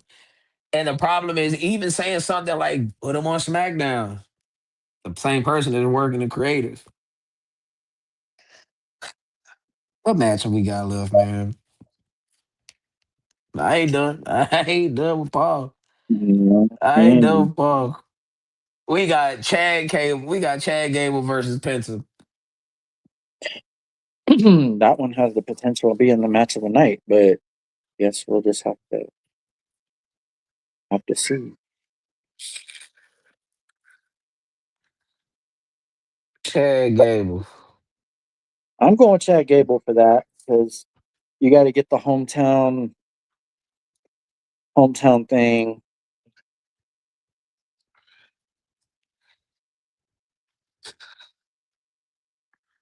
You had Braun Breaker on the Go Home show to SummerSlam. Yeah, fam, you good. You good than a motherfucker. Yeah. You so good, we're not going to even put you on the SummerSlam card. You can come to Los Angeles, though. And when you get there, you're going to wrestle Alpha Academy.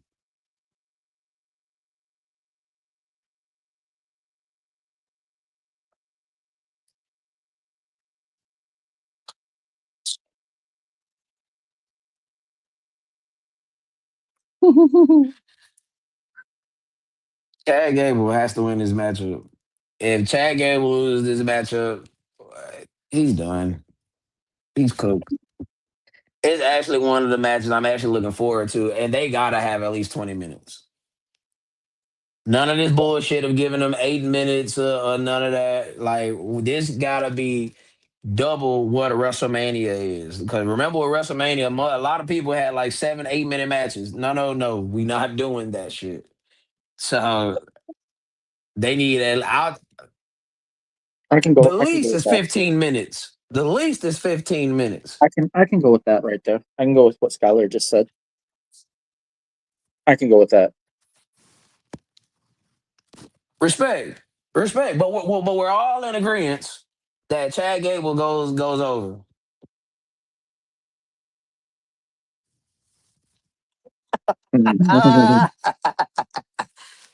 Ah, it's time to play the game. It's all Time to about the play the fucking game game. and how you play it. It's all about control. Yeah, if you can take it. Pause. Where Um, we at?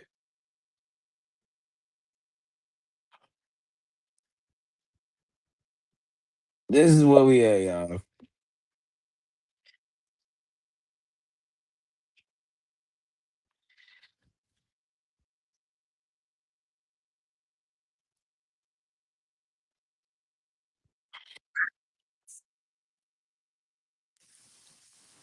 Brock Lesnar over Femi Hell in the Cell. Who do you like? How well, do you like him? there's only one result that works here, and it's got to be Oba. It's got to be Oba. There's no the the the the backstory to this is Brock Lesnar never lost a Hell in a Cell. So How many he's had in his career? Taker, wait, did he have a match with Taker? Absolutely. He had a Hell in a Cell Yeah, match with two of Taker, them with Taker. right? Okay, both Who of else he had a those. Hell in the Cell match with? Yep. No, he didn't have one with Hogan. Hold on, I'll Google it. Hang on. The answer is no one. He's only had two, and it was with Taker. Why the fuck are we acting like this man is like 5-0 in Hell in a Cell? He only had two matches, and them two matches with the same opponent. Two different variations of said opponent, but and I definitely like 2002. Oh, that's my October goat right there. 2002. Yeah, he beat Taker.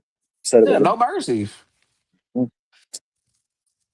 Yeah, well, the whole story is built around the cast, and can he use it in the cell? And that's peak Brock Lesnar to me, y'all. People like the MMA Brock Lesnar. I like 2002 to 2004 Brock Lesnar. Hey, we'll never get that again, but hey, that's life, man. What y'all got, man? I ain't got no comments. People, where we at? Brock Lesnar, Open 50, Hell in the Cell. it's got to be Oba. I mean, there's no. It's got to be Oba. It can't be Brock. It can't be Brock. It can't be Brock. There's no scenario out there where Brock should win this match. None. That's crazy.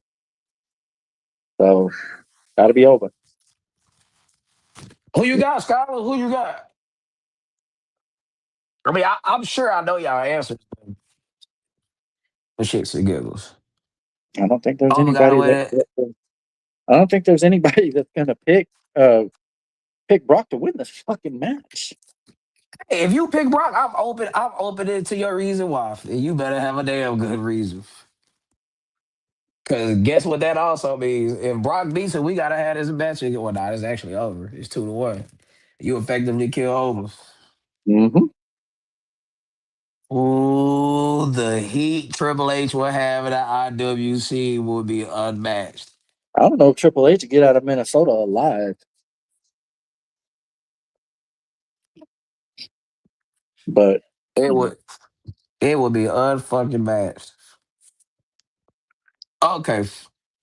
That's gonna be quick because we all pretty much got the same answers on that. Where we at with it? Hold on.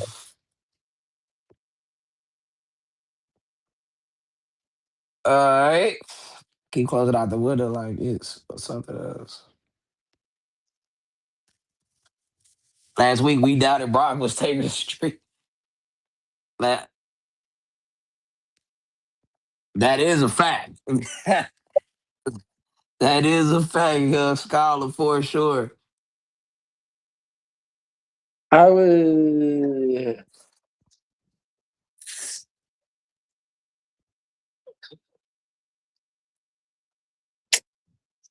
It wouldn't surprise me. Swear to Wouldn't God, I'm surprise coming on me. this motherfucker going crazy, cuz I gotta sit up now, going crazy. You understand me? The whole show, I'm going crazy, ballistic. Oh wait, we're doing a watch along, so you gonna get to see it live and in person. Boy, yes, we will do a SummerSlam watch along on this channel. So Are we? please, Are we gonna people, do? come in, Are we watch gonna it do with your both boys. nights? Absolutely, it's a major PLE. We're gonna do a Both watch along for both nights. nights. That got to be done. Cause you'll do the same for WrestleMania. Nah, it is what it is. All right. I'll tell you one thing, bro. Ah, my boy.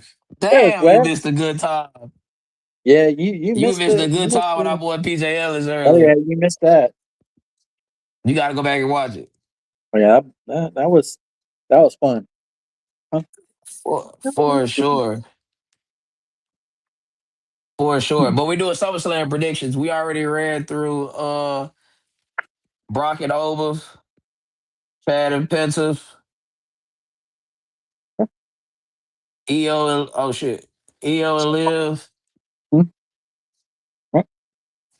and the ladder match. But anyway, Hmm? all right. So what we got? What we got? What we got? Oh yeah, there we go.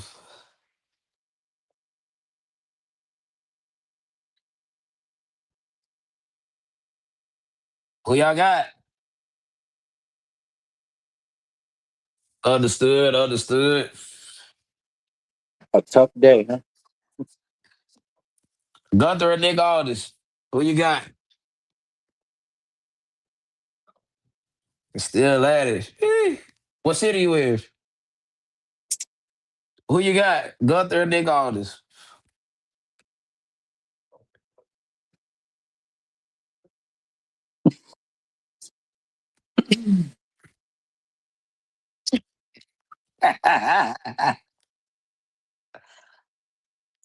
Man, you gotta go watch him and Cody at All In, the very first All In.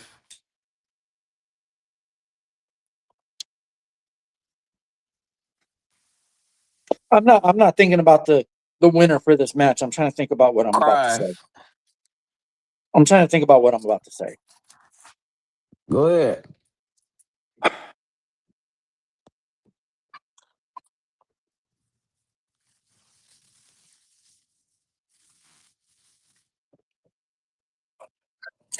Respect.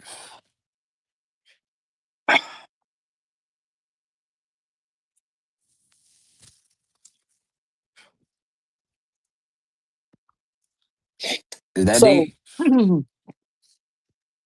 so in 2025, Gunther had a mini feud with Pat McAfee, who was an announcer.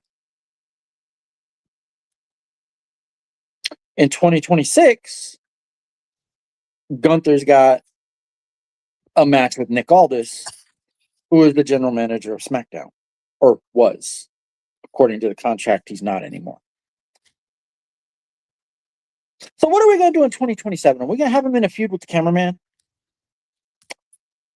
Maybe one of the backstage interviewers, What Maybe with the a B. fuck are we doing with Gunther? What are we doing with Gunther right now? It blows my mind to see one of the best wrestlers on the roster in a match with Nick fucking Aldis. What are we doing? Or with respect, let's not shit on Nick Aldis like he's No, just no, a no, no, no, no, no, nobody now. no, no. I'm not shitting on Nick Aldis. I'm not. Magnus was one of the best, one of the best characters in TNA at one point.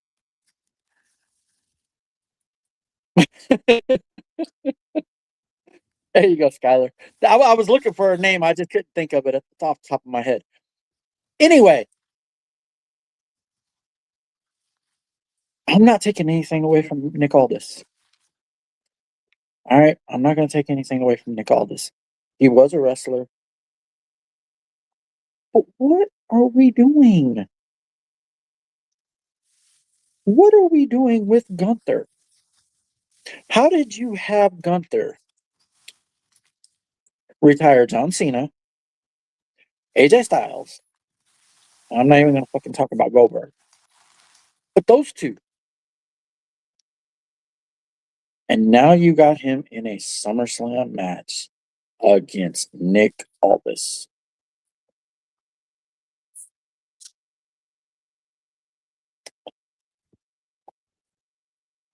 I don't know.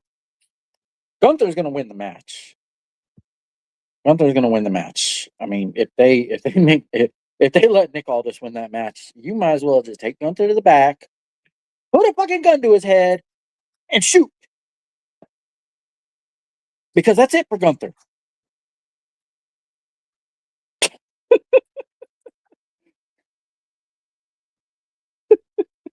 That's a good one. There you go, Jet. Lord have mercy. Oh, hold on, right quick. So, what the fuck? Okay. Here we go.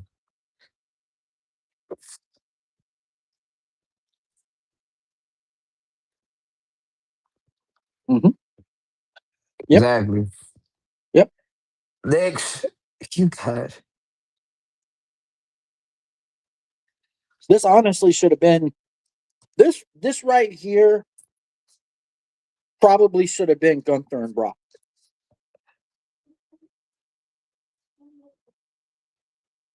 I'm not mad that you giving me over and Brock.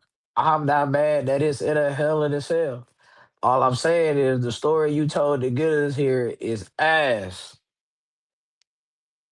Right. But I'm saying this probably should have been Gunther and Brock.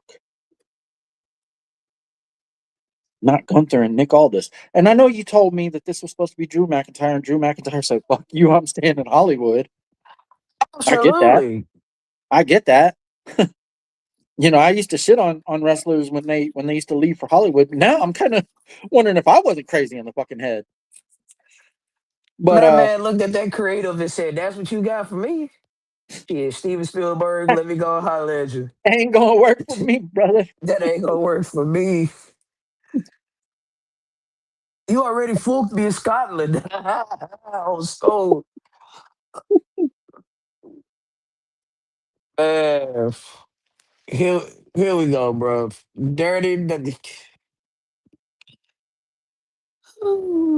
My bad, Scotland. I didn't mean to breeze through that.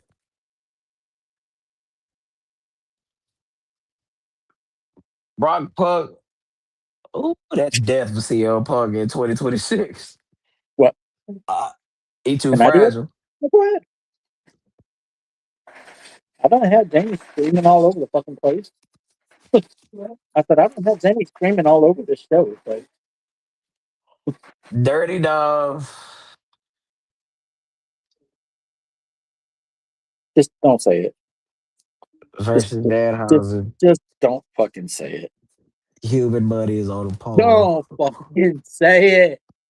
Who do you got and how do you like him? This keeps Danhausen from taking a pin.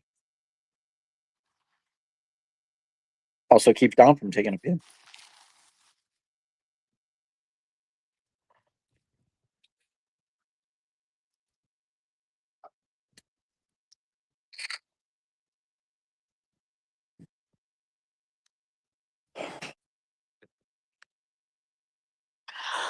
Yo, like, I swear to God, like, I feel so bad for Dominic Mysterio. Like, Dave gave this man creative shit. Like, let's just go back to WrestleMania. What was the when they was in when they was in Vegas the first time? 41. Let's go Mhm, back to WrestleMania 41. Dominic Mysterio was over like a motherfucker. mhm. At one point in time, this man was the hottest heel in the company, or at least one of the two hottest heels in the company. The man had Rhea Ripley. He left Rhea Ripley and got with Liv Morgan, at least on Mhm. camera. Every man wanted to be Dominic Mysterio at one point. My boy even said, Liv, you know what I'm saying, got the cheeks all right, ooh, we so bit. All right, brother. So now you got he's the AAA mega. Oh, I know Undertaker pissed. I know Taker is pissed. He like, damn, cuz this what you doing to my champion? This is ass. Like, what the fuck? Like, I'm serious, bro. Like, WCW 2000. Every There's fucking thing never on a been a pole. good nothing on a pole match. Never.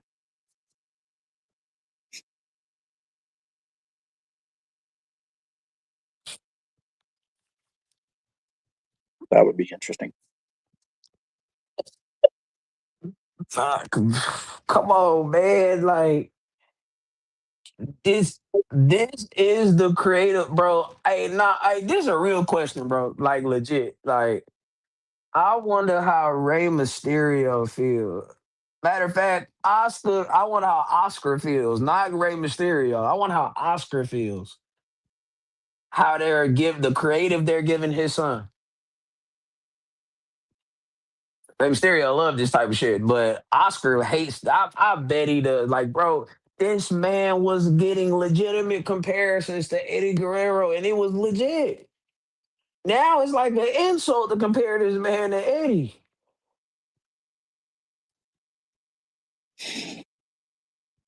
Look, I'm not saying everybody got to go be the world champion. I'm not saying everybody got to be in the main event of WrestleMania or got a main event and headline every pay per view. But damn, like you can't tell me this the best you got.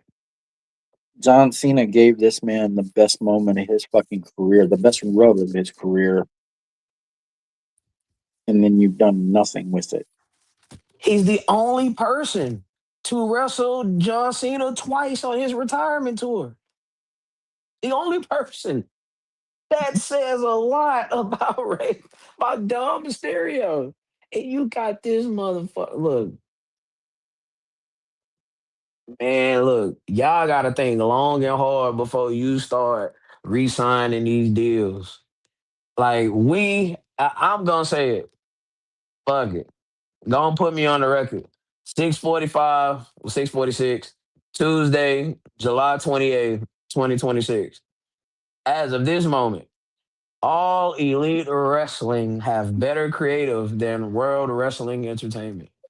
There is not nothing that these people got. Even the CM Punk Cody Rhodes shit seemed rushed, but we'll talk about that when I get to that match. Like you taking something that was so good in Danhausen, which was good in bits and doses, and now we've seen this motherfucker more in the last 2 weeks than we've seen in the entire 4 months. Triple H is like that fucking kid who's not naturally funny. You know, you got people who's naturally funny, who got natural charisma, who can make jokes out of almost anything, and it be genuinely funny. But then you got that one kid who purposely tries to be funny and is not funny. It's corny. Is you forcing it. Like, bro, that's Triple H. Like, don't let him actually say something funny. Cause now he really gonna try hard. That's Triple H, bro. Like when he get a good idea, He gonna run that shit into the ground. Gonna run that shit into the fucking ground and give us bullshit ass creative like this. But anyway, Dirty Dom, Danhausen, who do you like? How do you like it? Who do you like him? Who do you like? How do you like him? Does it really fucking matter? I mean, we got to pick.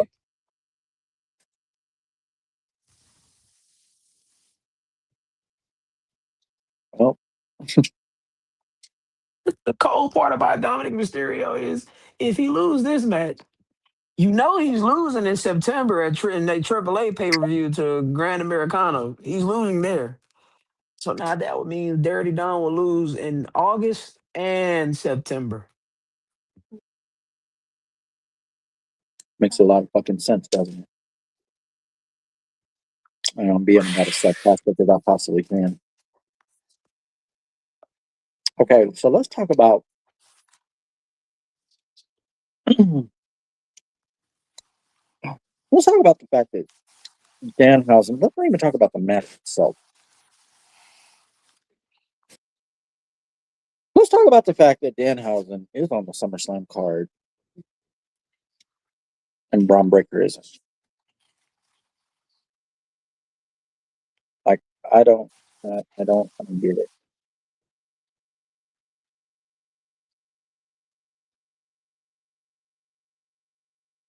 This match is going to be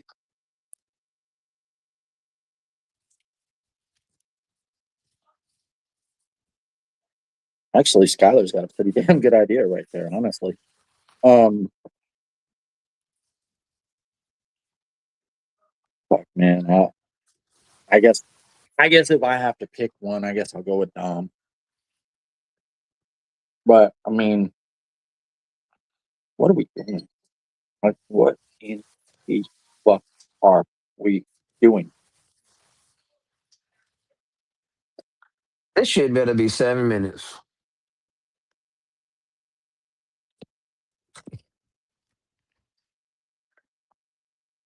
Bro. I'm taking, man, look, fuck it, man. I'll be on the island. Give me Dom for the win. Give me Dom for the win, man. No, I know what I'm preparing myself for. I mean,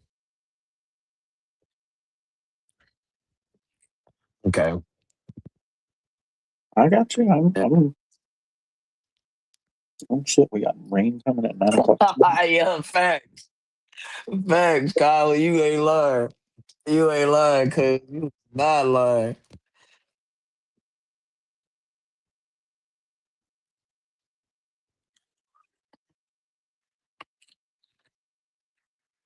Nah, cuz it can't go down like that.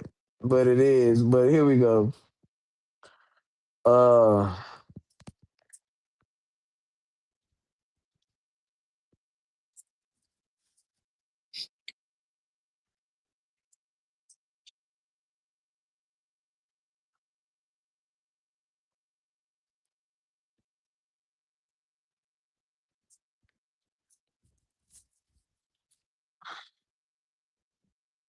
oh.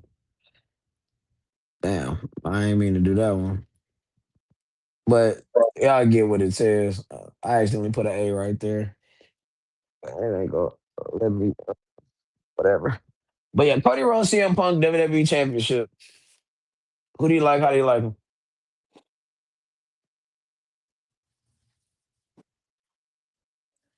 Please, please, please do not put that belt back in Cody.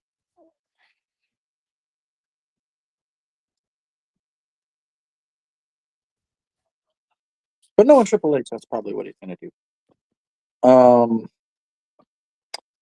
I hope CM Punk wins. I don't know how. If it's gonna be a clean match, maybe we have somebody return to cost somebody. I don't know exactly, but it can't be Cody. This got to be Punk.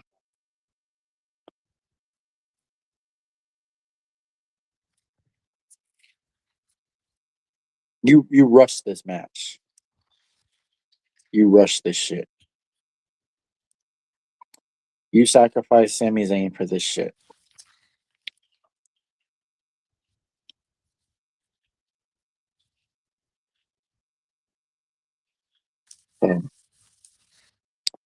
Please. So you Please going do, with not, Punk? please do not put that belt back on Cody. Yes, I'm going with Punk.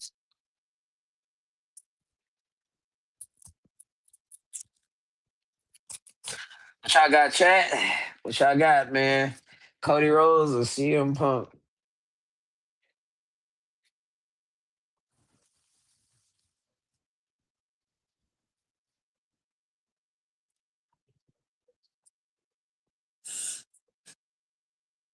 And that motherfucker pissed up good.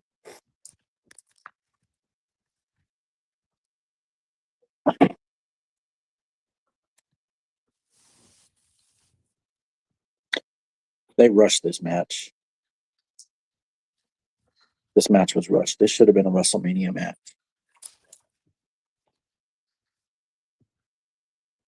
They rushed the shit out of this match.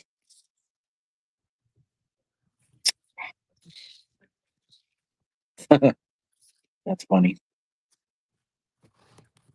You know, Skylar, you say some crazy shit, but a lot of it makes a lot of sense.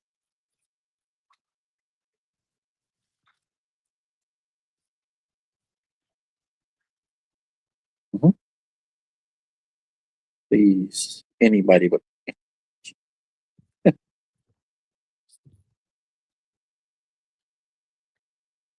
The only way I'll take Cody winning this match is if he's going heel to do it.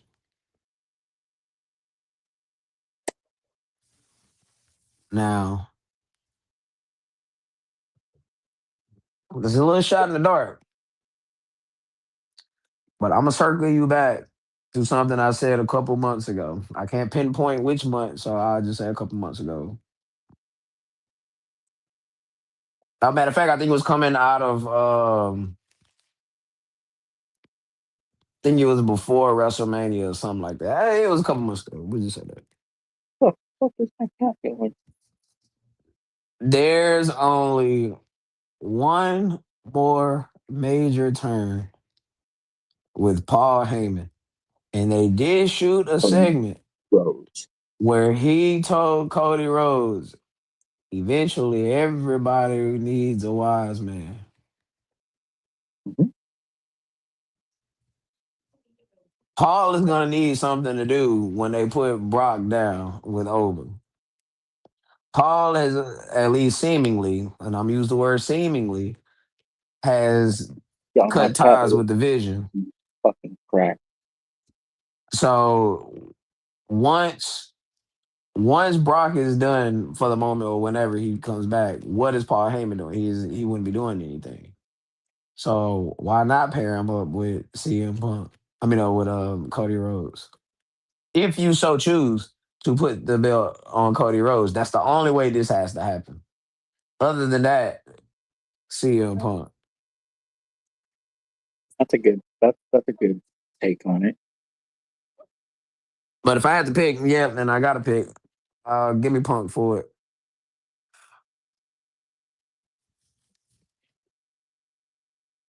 Sami Zayn versus Finn Balor for the number one contender. The number That one contender for the is WWE Championship. that could be a great match. That could be a great match.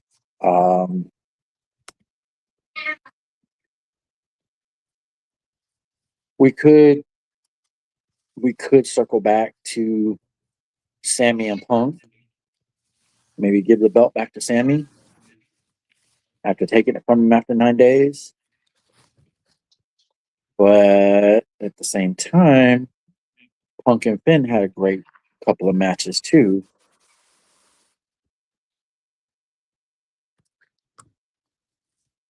Yeah, I don't know, man.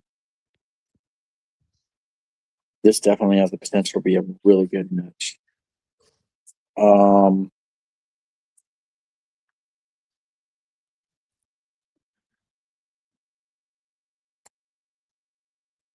Give me Finn Balor.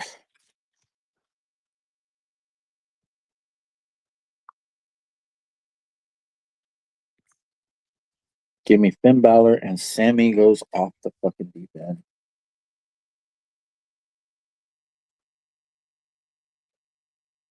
Hmm.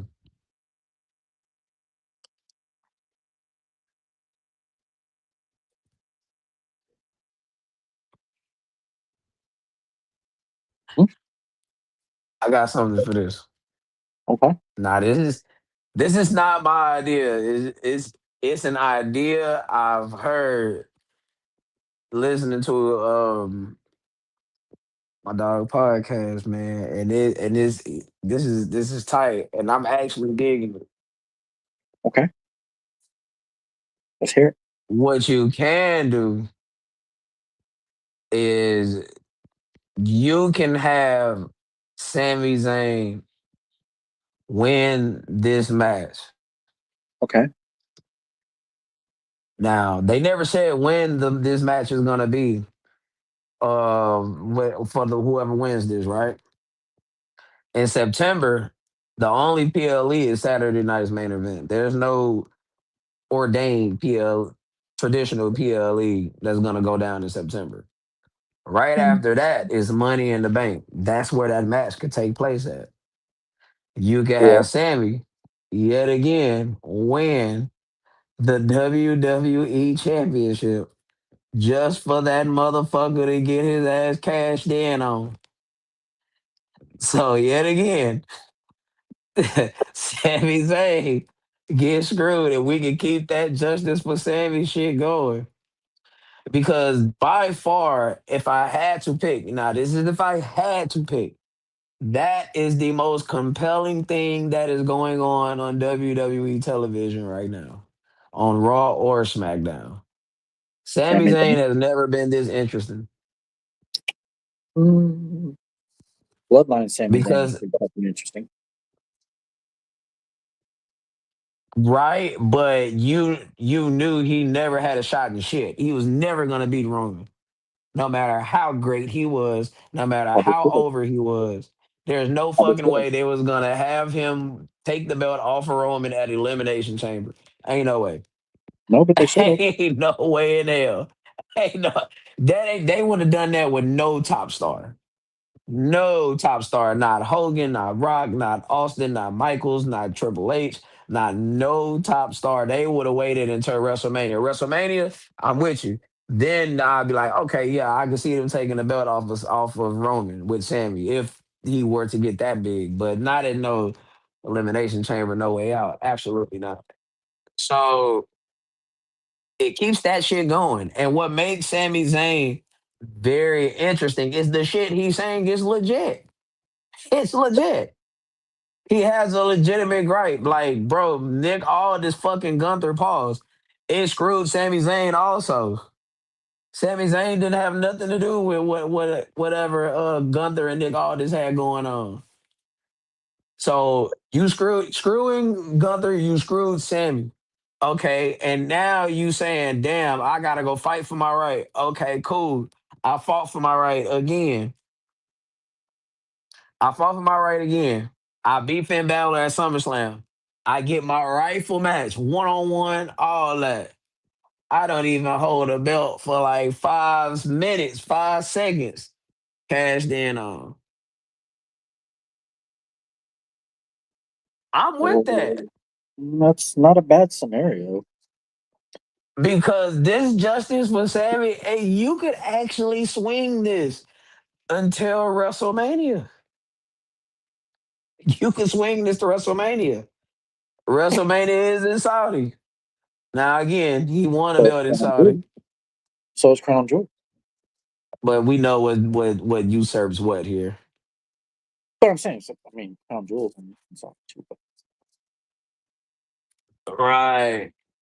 Now I know that was very long winded, but no, I mean, it makes sense. if you have Sami Zayn go over, this is what has to happen. Other than that, give the win to Finn Balor because whoever comes out of the Punk and Cody's scenario, Finn Balor's not beating them. Whoever retains the belt between Cody, or whoever gets the belt out of Cody and Punk, bro is not beating them. So I'd much rather you have Sammy go over here. I mean, yeah, but I don't. I just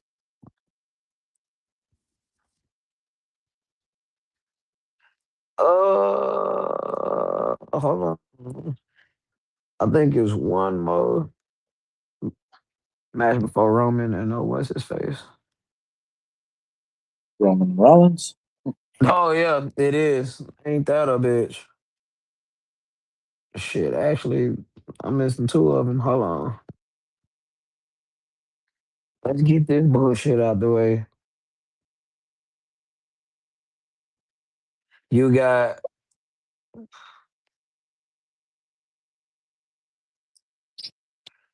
oh yeah.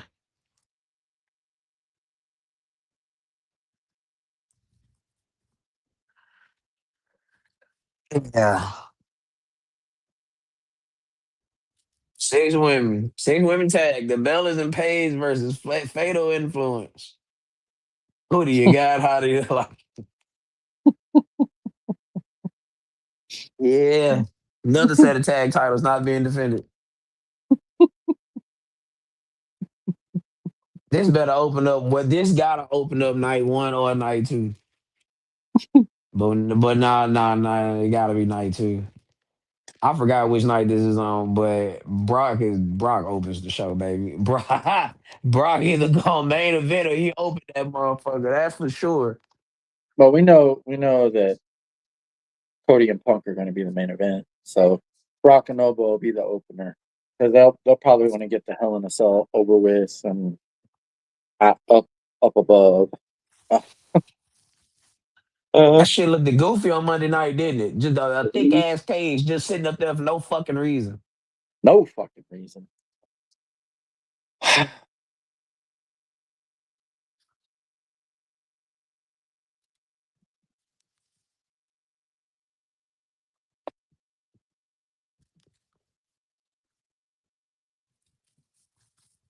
Come on, man, out with it. So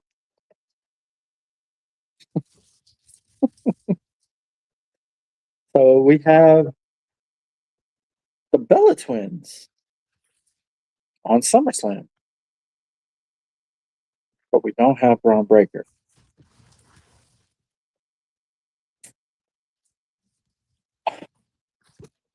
Nikki Bella been out for fucking months. She comes back and She's she's on the on fucking television. SummerSlam. She comes back and she's all of a sudden on SummerSlam. But Braun Breaker is not.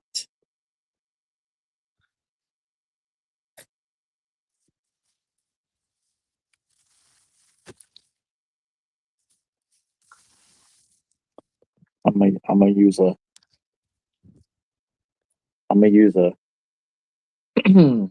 for all you Walking Dead fans, I'm gonna use a Negan quote right now. Lucille, give Holy me shit, strength. Rick. Lucille, give me strength.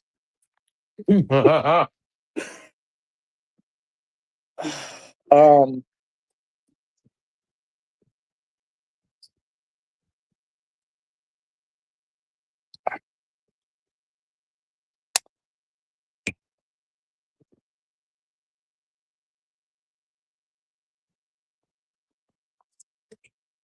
just fuck it. Give me Fatal Influence. Jesus Christ. Yeah, Fatal Influence for the win. I mean, there's a I don't give a fuck choice in this. So, yeah, give me Fatal Influence.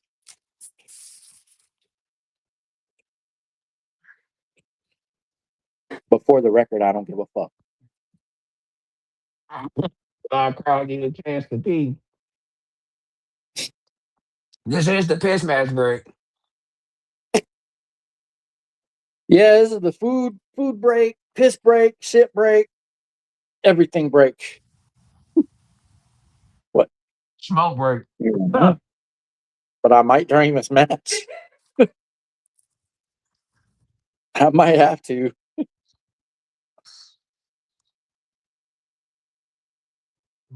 Mm. Mm.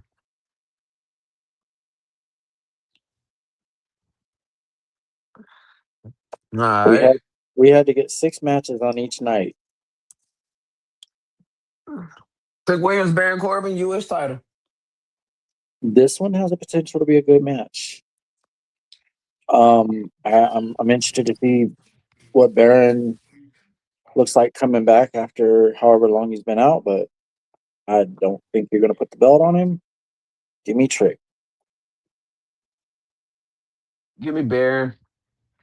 If it's not now, never.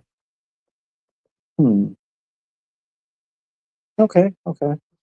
That fucking His cat's first been on match crack back, for like the can't beat last him. 20 minutes. He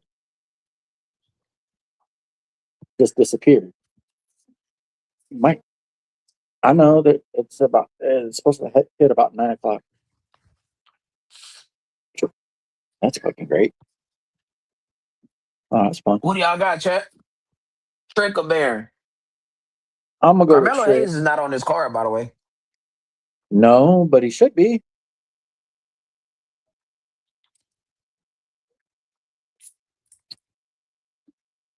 He might be. I don't know.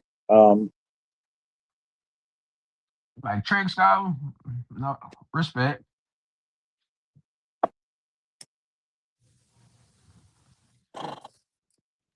Respect. Well, here you go. The match they want to talk about.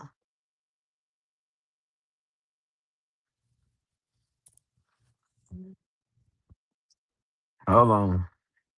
Oh shit. Did we miss something? Shit, I don't think I went through them all. It should be 12. I don't know. Maybe you did.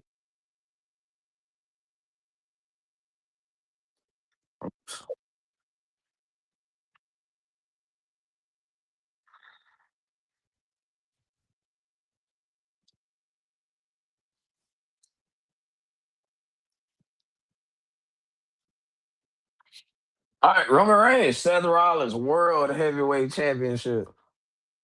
Who do you like? How do you like them? There you go. There you go, Scotland.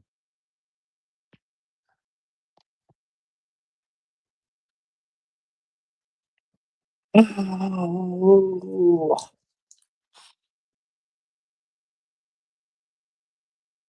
I would love for Seth to win this match, but I'm pretty sure we all know that Roman is going to get his redemption and finally beat Seth Rollins in front of his family and from the entire bloodline, etc., so on. Give me Roman.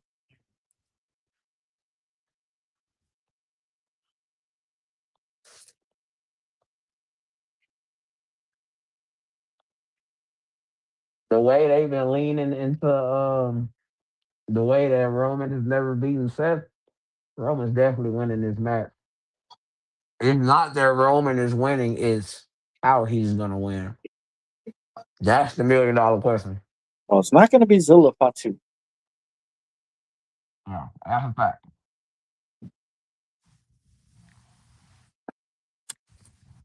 It won't be him. And shit, if you was him, did you want to come? I probably wouldn't.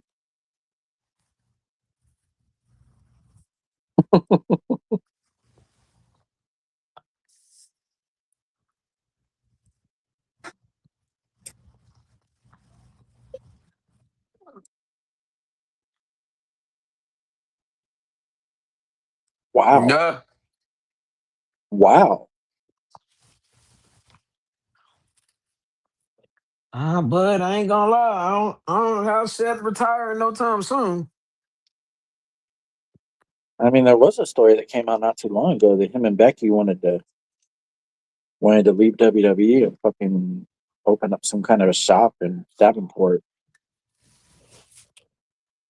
And I see him taking some time off, like Becky did when she was gone for like a while. I mean, obviously she got pregnant, but she did No, stay extended time, wait, no, and she dropped the belt at WrestleMania and been gone. Wait, or hmm, whatever she did at WrestleMania. So she was gone for a minute. she got pregnant in 2020 because her and Oscar had the little segment where she said she was going home to be a mom. Becky took time off just to be with her daughter, not necessarily to have her Oh daughter. yeah, well that's right. That's right. So I can see that. I Well, could see Seth taking some time off, but I mean, hell, he just had quite a bit of time off with an injury. So, I mean, we all know fucking Roman's gonna win this match. the question is how. That's a great question.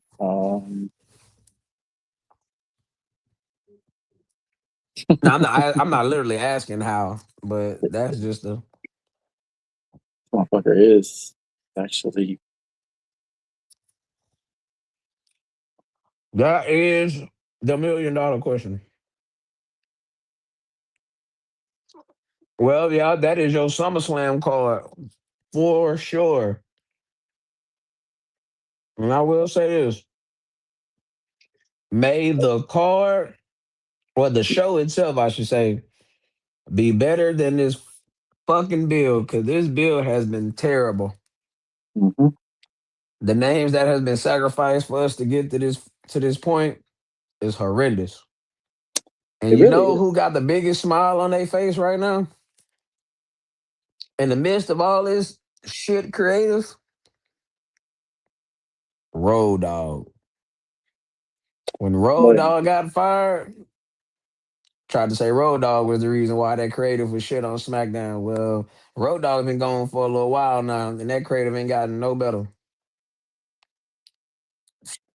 Road Dog yeah, wanted to he's push probably people like Chelsea Green. Now, did some of his ideas not have a good follow through? Yes. But shit, neither is the head motherfucker in charge either.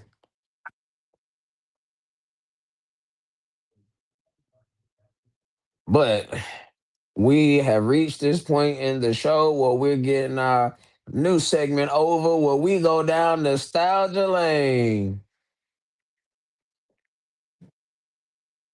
That's what it's gonna be called, nostalgia lane. Yep.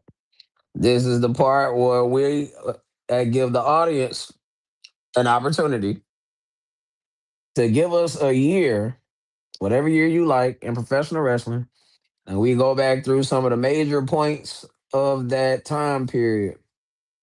Now, we try our best not to repeat years. So the years that's already been done is 97.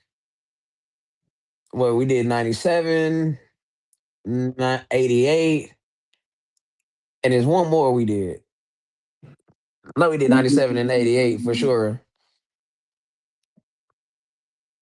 I don't remember, but Oh, I might have just been them two. My apologies. My apologies. It might have been just them two.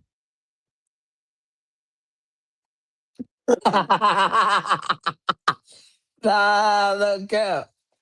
I'm telling the you, Road creative Dog, don't Jesse know. Yeah, James. Your ass better call somebody.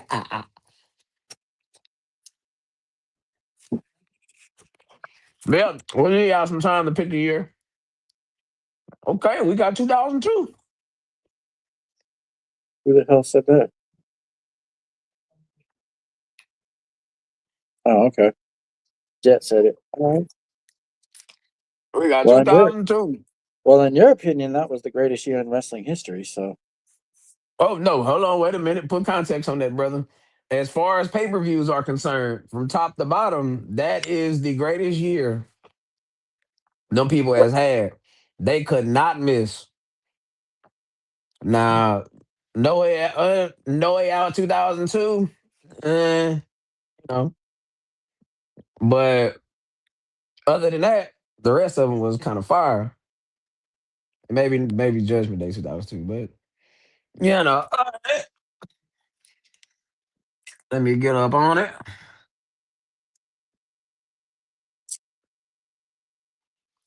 A young jet put out there.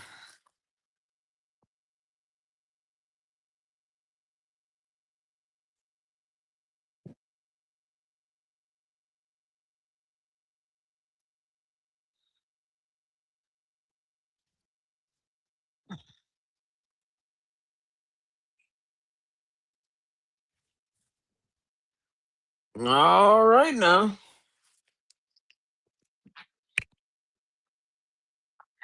Take this shit in here. 2002 is one of the most important years in professional wrestling history because it marked the end of one era and the beginning of another. Here are some of the biggest developments. WWE officially changes its name from WWF to WWE after losing a legal battle with the Worldwide Fund of Nature. The Oh, Attitude Era wow. began transitioning into the Ruthless Aggression Era, and you had the first brand split. Hmm. What are your thoughts on the first brand split? First, what do you think about the WWF going from WWF to WWE? They had no choice. They had no choice. They lost that legal battle with the World Wildlife Fund. That battle had been going on for years. The O2 brand split. Yeah, it's the only one that they did right. Jeff's not lying. Yeah, definitely remember the climate then. This is when I entered. This is when I came through. I remember the last two episodes of WWF SmackDown. And I remember coming home from choir rehearsal one day, like, what the fuck happened to the F? And just, hey, They got got the F used to out. seeing just the W right there. They got the F out. But That was I the was only watching slogan too, if I'm SmackDown not at the mistaken. time.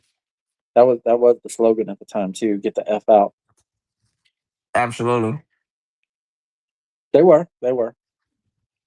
They definitely were. Now the brand split, I think it did wonders for SmackDown. Well, Mhm. initially it was kind of even killed. Now Benoit and Eddie was not original draft picks by SmackDown. That was a trade, actually.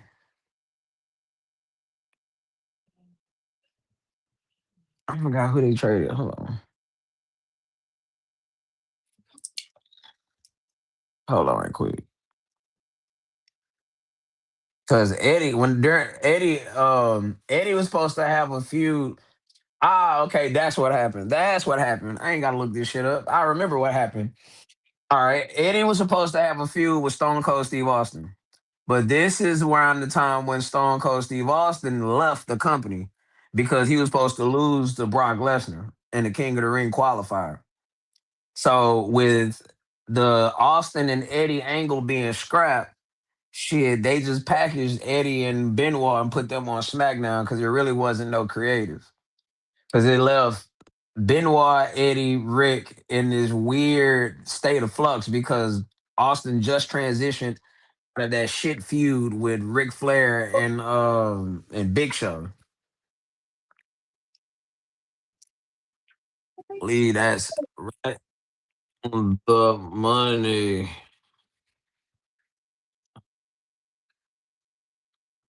I mean, hey, it gave us the SmackDown 6. SmackDown was must see television. Ain't gonna lie to you. Call it bias, call it what you like. But considering what you was over there watching on Raw, you Mhm. watching a guy play the game, getting his rocks off in the coffin. Yeah, that's the creative that's going on Raw. Yeah.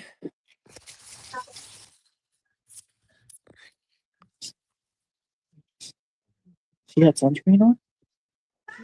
Nice. But I got fucking burned today.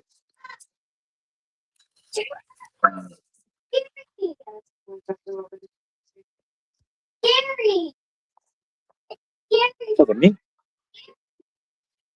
Why is that because of me? Oh, Paul. All right. yeah, Austin took his ball in his hand in 2002. The Did he get? NWO returns. The NWO made its WWE debut with Hulk Hogan, Kevin Nash, and Scott Hall. Although it has generated huge excitement, the run never reached the heights of its WCW days. Nope. Hulk Hogan comes back in the red and yellow. Hulk Hogan turns babyface after his classic match with The Rock at WrestleMania. He defeated Triple H to become the undisputed champion. Backlash. Any thoughts on the Only NWO and the WWE?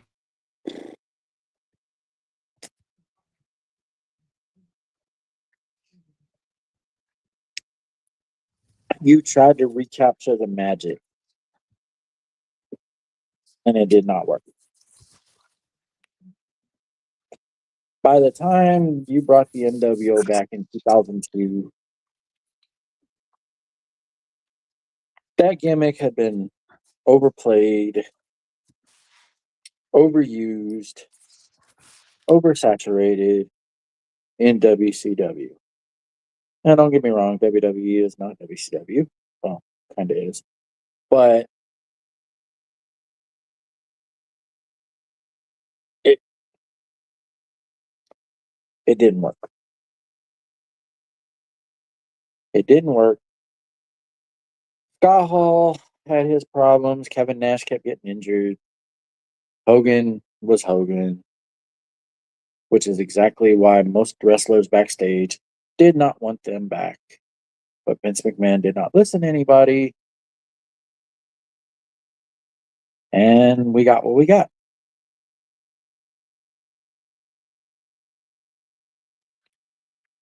In a roundabout way, though, Vince McMahon was right, though, by business standpoints. Because if you I don't guess. bring none of them back, you don't get Hogan back in the red and yellow. You don't get him and Rock at WrestleMania. That's true, I guess, but I didn't. I didn't like it. I mean, I wouldn't like it either, knowing they track record with anything that wasn't they shit. And yeah, by and then by WrestleMania, Kevin Nash don't even have a match. He's not even on the fucking card, just in the corner. Who Scott Hall was?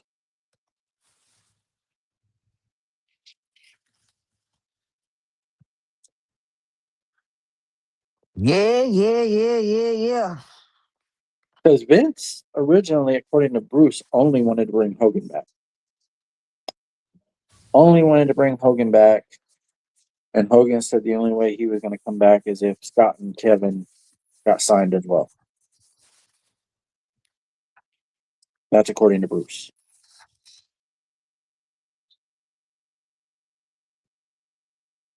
So, and what did we get? We got one of the most cringeworthy segments ever when Stone Cold Steve Austin poured beer down Scott Hall's throat, and he was taking And abuse. ad abuse, and yeah, that was bad. And then we had some of the dumbest shit ever, like Stone Cold Steve Austin shooting a fucking net, a gun with a net on it. Like, what the fuck are we doing? So, yeah. Scott Hall's taking ad abuse and Austin's pouring beer down his throat. Crazy And time right there. That made a lot of sense. Could have killed him. Whole part. Could have killed him. You said he poured beer down his throat.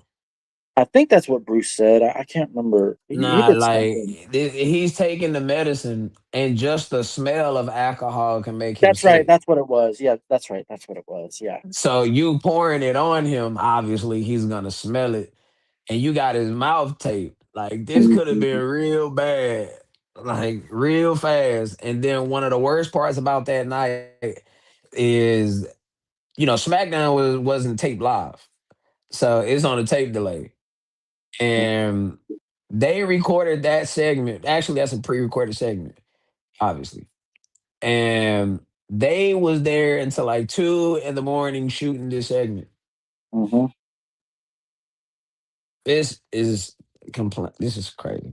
That's right. Yeah. No, That he, was he didn't crazy pour it down. because He didn't pour it down his throat. He had his mouth taped, and he was pouring beer on him.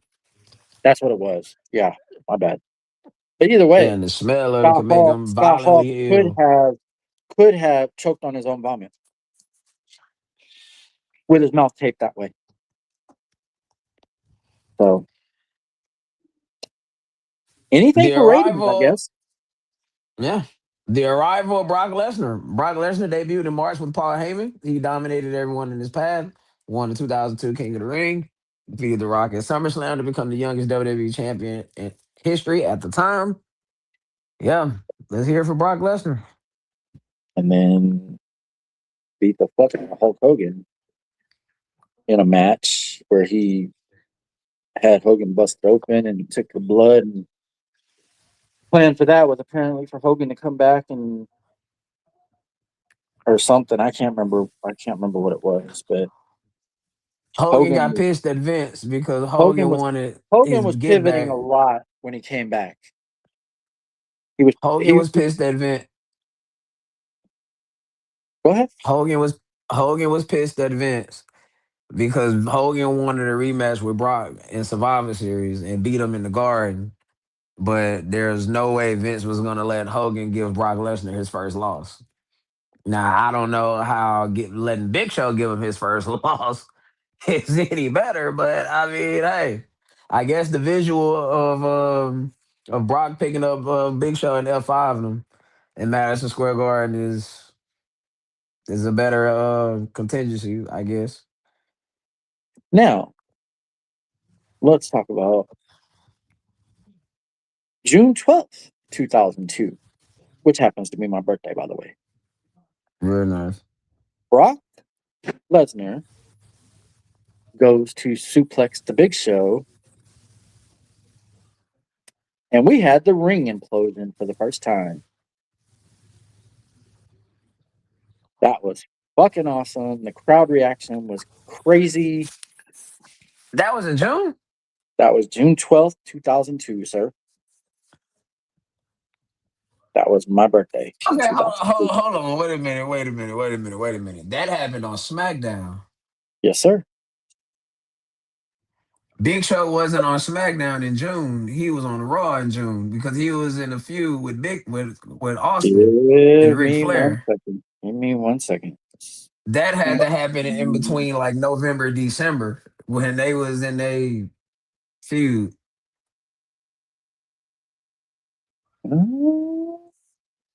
Because Mike Let's Chioda was the ref. see.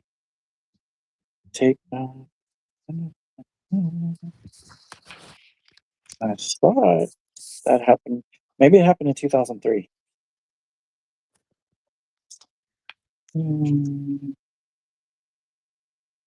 It might have been 2003. My bad. Understood. Respect. Let's see. Yep, it was June 12th, 2003. My bad. My Oh, bad. good, brother. Oh, good. Players Either fuck way, up. it happened on my birthday, and I know that for an absolute fucking fact. So Respect. my bad. SmackDown 2002 was here in Greenville, and I went to that one.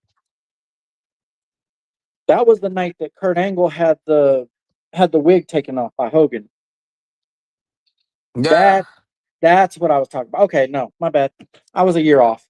But yes, I was living here in South Carolina in 2002, and June 12th, 2002, was a Thursday, and it was actually taped to air Friday, or to air. I can't remember. It was a Thursday. It was taped to air Friday.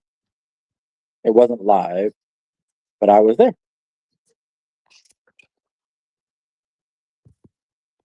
And that's the first time the ring collapsed, huh?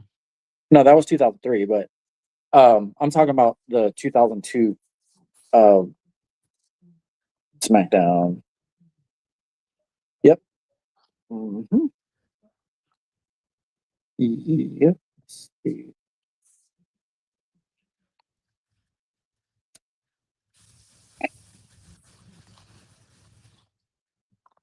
One hundred, 100. Yep. 2002 also brought us Yep. the It was return. June 13th, 2002. My bad. It was a day after my birthday in 2002. In 2003 was, yes, Brock Lesnar and Big Show. The ring collapsed for the first time, and the crowd reaction was fucking insane. 2002 also brought us the return of Shawn Michaels. Shawn Michaels returned after 4 years away due to a back injury. His unsanctioned match with Triple H at SummerSlam is still considered one of the greatest comeback matches ever. Sir. We're sure. Yes, sir. That shit was awesome.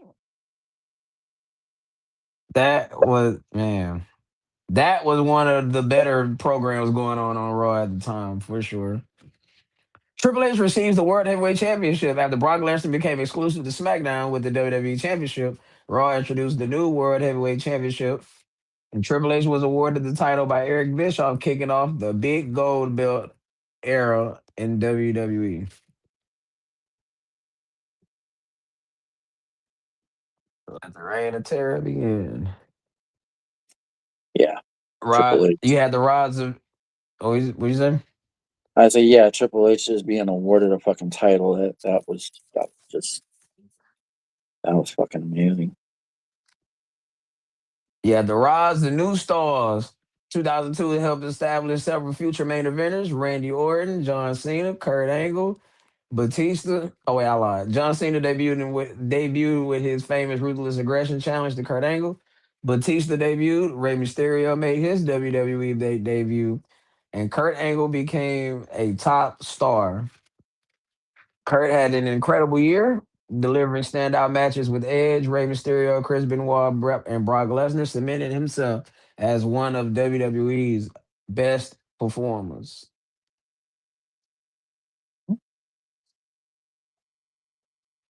I mean, we all know about Randy Orton, John Cena, Batista, and Rey Mysterio. That's for sure. That match with Eddie and Ray was fire at SummerSlam. Oh yeah.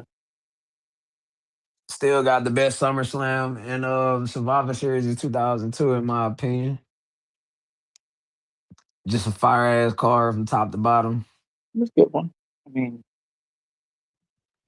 yeah, it was. '02 And it was all was a good year. '02 was a good year. I'm not even gonna lie to you. I just fuck with you all the time because we know that's when you started watching. mm. Damn. Wow. And it is the end of the Undisputed Championship. Brock Lesnar becoming SmackDown. Oh, shit, I just said that. Well, no, I didn't. Brock Lesnar becoming SmackDown exclusive led to the creation of the World Heavyweight Championship on Raw. WWE once again had two world titles. But they still called it the undisputed title.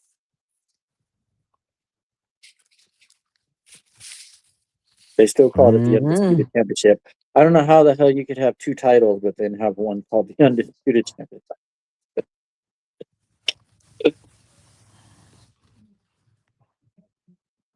Yeah, man. And 2002 matters because many fans view 2002 as one of the WWE's strongest entering in the ring years because it was featured a rare mix of legendary stars and future icons, The Rock, Stone Cold Steve Austin, before leaving the company mid-year. Hulk Hogan, Shawn Michaels, Triple H, Kurt Angle, Chris Jericho, Eddie Guerrero, Edge, Chris Benoit, Brock Lesnar, the debuts of Cena, Orton, Batista, and Rey Mysterio. And it ultimately was the bridge. It ultimately was the bridge from the Attitude Era to the Ruthless Aggression Era. Ruthless. Two, That shit. 2000 fucking two. Oh yes, sir. Vengeance. Kurt, Taker, Rock. Yeah. Fire triple threat right there. Yeah. Wait, man. Ugh. And I sometimes, mean, sometimes we don't always remember. you say what? No, Skylar said it's probably 2010. Said he's not good with remembering exactly. I don't remember every damn thing. You tend to remember most, not everything. It's a lot to remember shit. I remember a lot, Uh, but not every damn thing. But get this. Let me get this down. I guess it's that time that we get to. Come on, goddammit.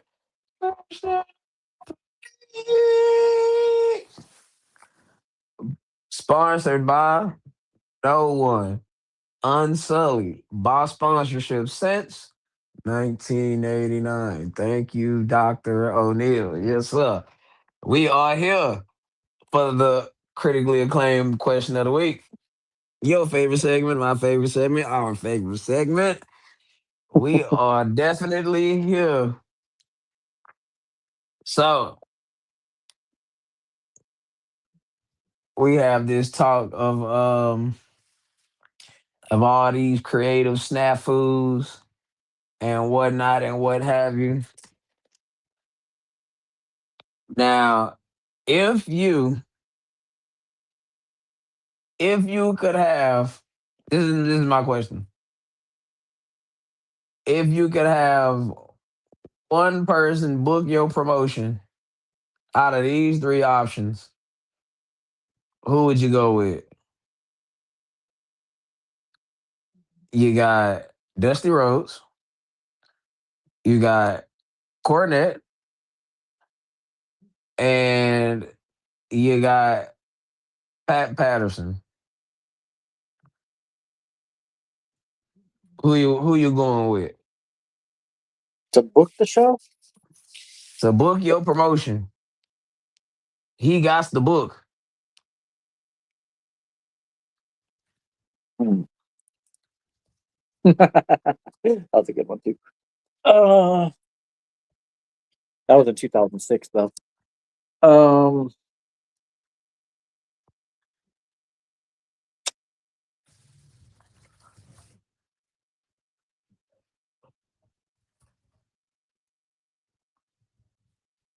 hmm.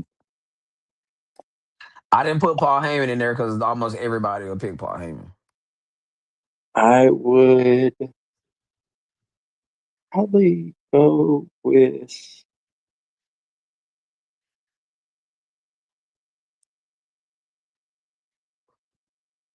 Pat Patterson. Why you got Pat? Well, first off, I don't know. I don't know how good of a booker Jim Cornette was, or if he ever was. Um, Well, he was part of the creative team in the WWF during the late 90s up until like 98-ish, whenever Vince Russo stepped into firm position. He was okay. the he was one of the way he was the reason Stephanie McMahon made it on he's the reason why Stephanie McMahon made it as an on-screen character. He put it in Vince's head to put her on TV.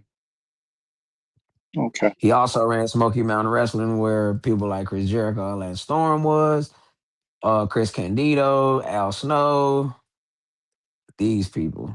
And then Jim also did what Triple H did in NXT, but in OVW, when you had Brock Lesnar, Cena, Batista, Batista, CM Punk, all Randy these people. Orton. Yeah. Yeah, that was young Jim Cornette. Okay. Well, shit. I'm not. I wouldn't go with Dusty Rhodes because too many Dusty finishes. Um. Yeah, that definitely caught nasty. Wow. Dusty could tell a story, but he wasn't a great booker. Um.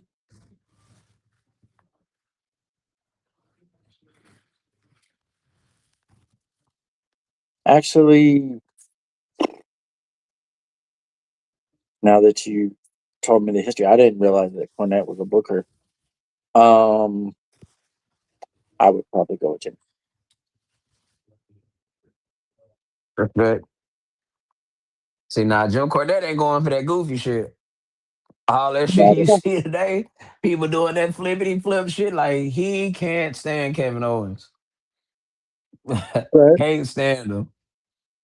But he hates AEW even more. Oh, does he ever? He hates But AEW not with an like he absolute hates fucking Vince passion. Russo. Yeah. He hates Vince Russo. Boy, it's some next level hatred for you to say, man, I hope I live longer than him. To where even if I'm old and I'm in a wheelchair, I could wheel up to his grave and piss on it. Mhm. Yeah. Man, hold on. Hold on.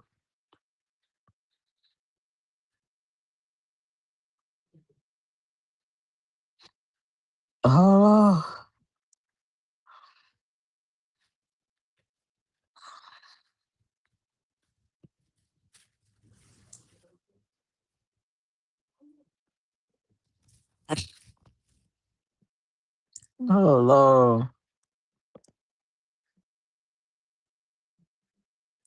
right. What's your answer? Uh, hmm. First. I'm probably, ooh, man. If I had to pick this right here, Mm-mm. No, the dusty finish. each one has they pros and cons. It's just Pat. See, that's the thing about Pat though. Pat can book finishes, but he's never had. We've never seen Pat without that Vince McMahon filter. That's true. These other two you have seen without that Vince McMahon filter. And again, look at the names I threw out there: Chris Jericho, Lance Storm, Chris Candido, um, the fucking Midnight Express. Um, matter of fact, New Jack and Mustafa, the gangsters, all that was in Smoky Mountain Wrestling with Jim Cornette, where New Jack was a top heel. And some of them promos were crazy. That's true. That's true. I'm not gonna repeat what he said on here, but you just gotta go look up his comment, what he said about OJ, man. That's all I'm saying. That's but sure, Dusty finishes was pretty lame. Like I can admit that that shit is rather trash.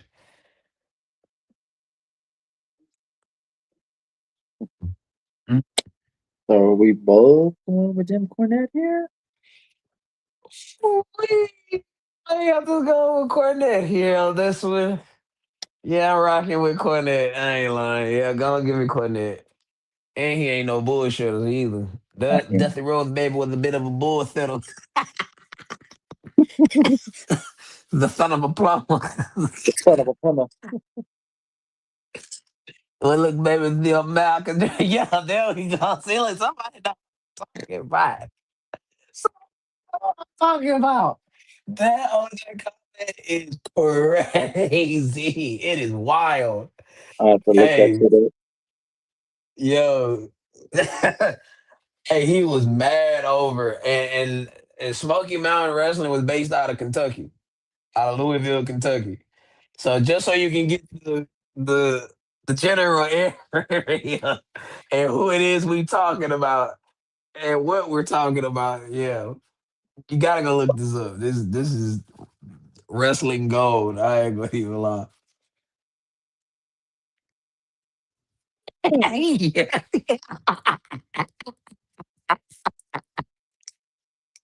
Yo, I'm talking about crazy heat. Like that's now when PJ earlier was talking about that heat, like that's heat. Like, and it ain't to the point where it's get off my TV heat. It's I'm gonna fuck these dudes up heat like on me. But yeah, that's what we got for question of the week, man. Shit. Ugh. You want to talk about violence? Violence to you might be pushing by the Yeah. finger. Violence to me is taking a can of gas and pouring it on you and setting you on fire. Like me or not, I will come up here to be like, I came up here to get paid. And whoever you put in front of me, I'm going to jump. I like to send a shout out to my homeboy, OJ Simpson. Keep up the good work, baby. 2 less, we got the word about. Damn. Louis Farrakhan will be the next president. You We know you're innocent. You called me last night. You understand? Get ready, folks, about because we're going to set this place on fire. Damn. All right. Yeah, Damn, man. damn, New damn. Jack. Hey, Damn. boy, He people said, keep thought up New the good. Jack. He said, keep up the good work. God damn. Come on, bro. But like, and people think him and ECW was crazy. Nah, it was during that time. That was before he went to ECW. That shit was crazy.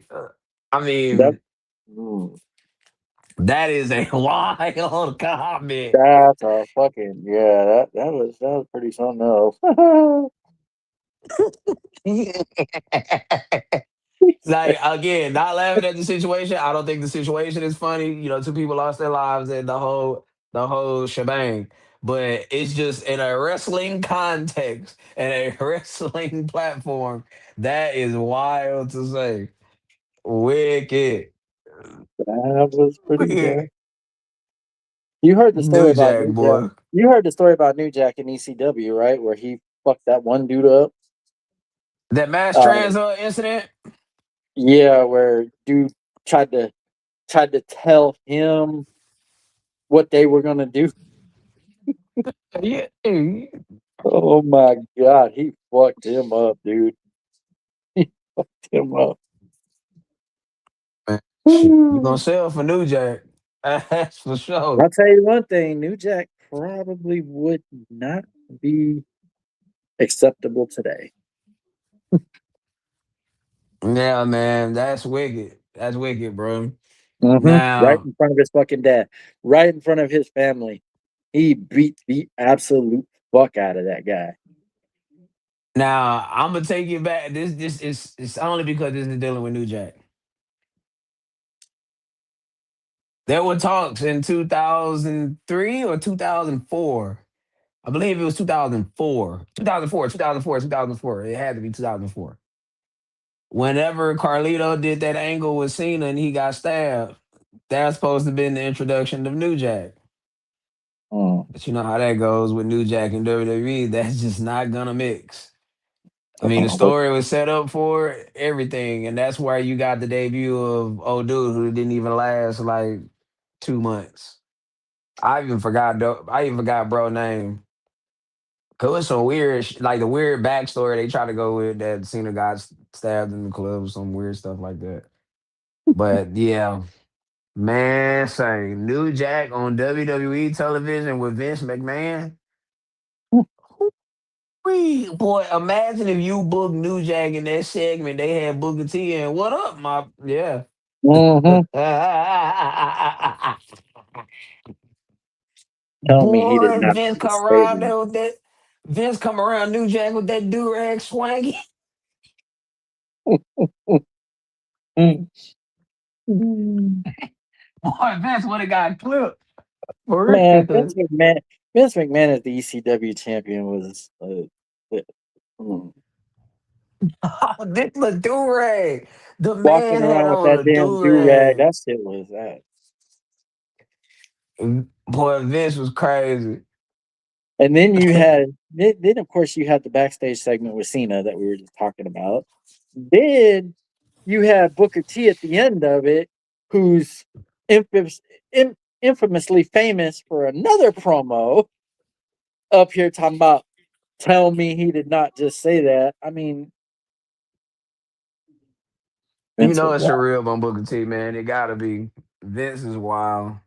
Vince is wild. Vince Was. is a wild boy, man. Well, we appreciate And, y'all being up in here with us, man. once again, man, let me go ahead and just give a shout out to our boy PJ Ellis for coming on here. We had Absolutely. we had a blast at the beginning of the show. Just shooting the shit with the real wrestler, man. That was cool.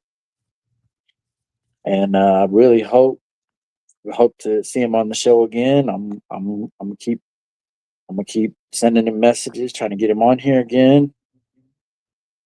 Got the next show for him coming up in August. As of this moment, I'm hoping to go to that show and I can have a report for y'all afterwards. And maybe Absolutely. maybe I'll be able to do some interviews. Hell, I might be able to interview Heath Slater. That'd be Hey, you pretty never cool. know, man. We gotta shoot for the stars. That'd be pretty fucking cool, honestly. Have to ask You him how got many the kids. platform for I sure. gotta ask him how many kids he's got.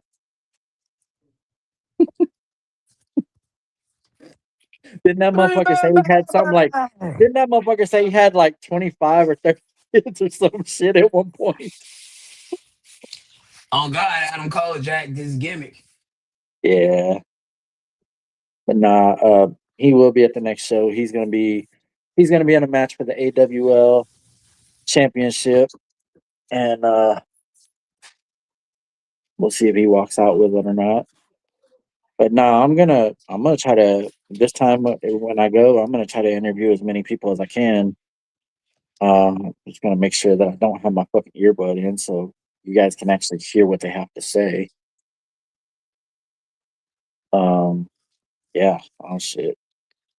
I think that BJ being on the show, hell, I might be able to get other people on the show. Who knows?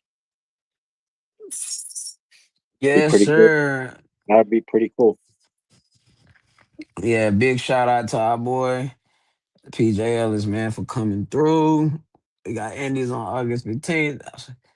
Yes, sir. Where you located at, Skylar? Yeah, I was about to What ask, part of the country you where did in? you?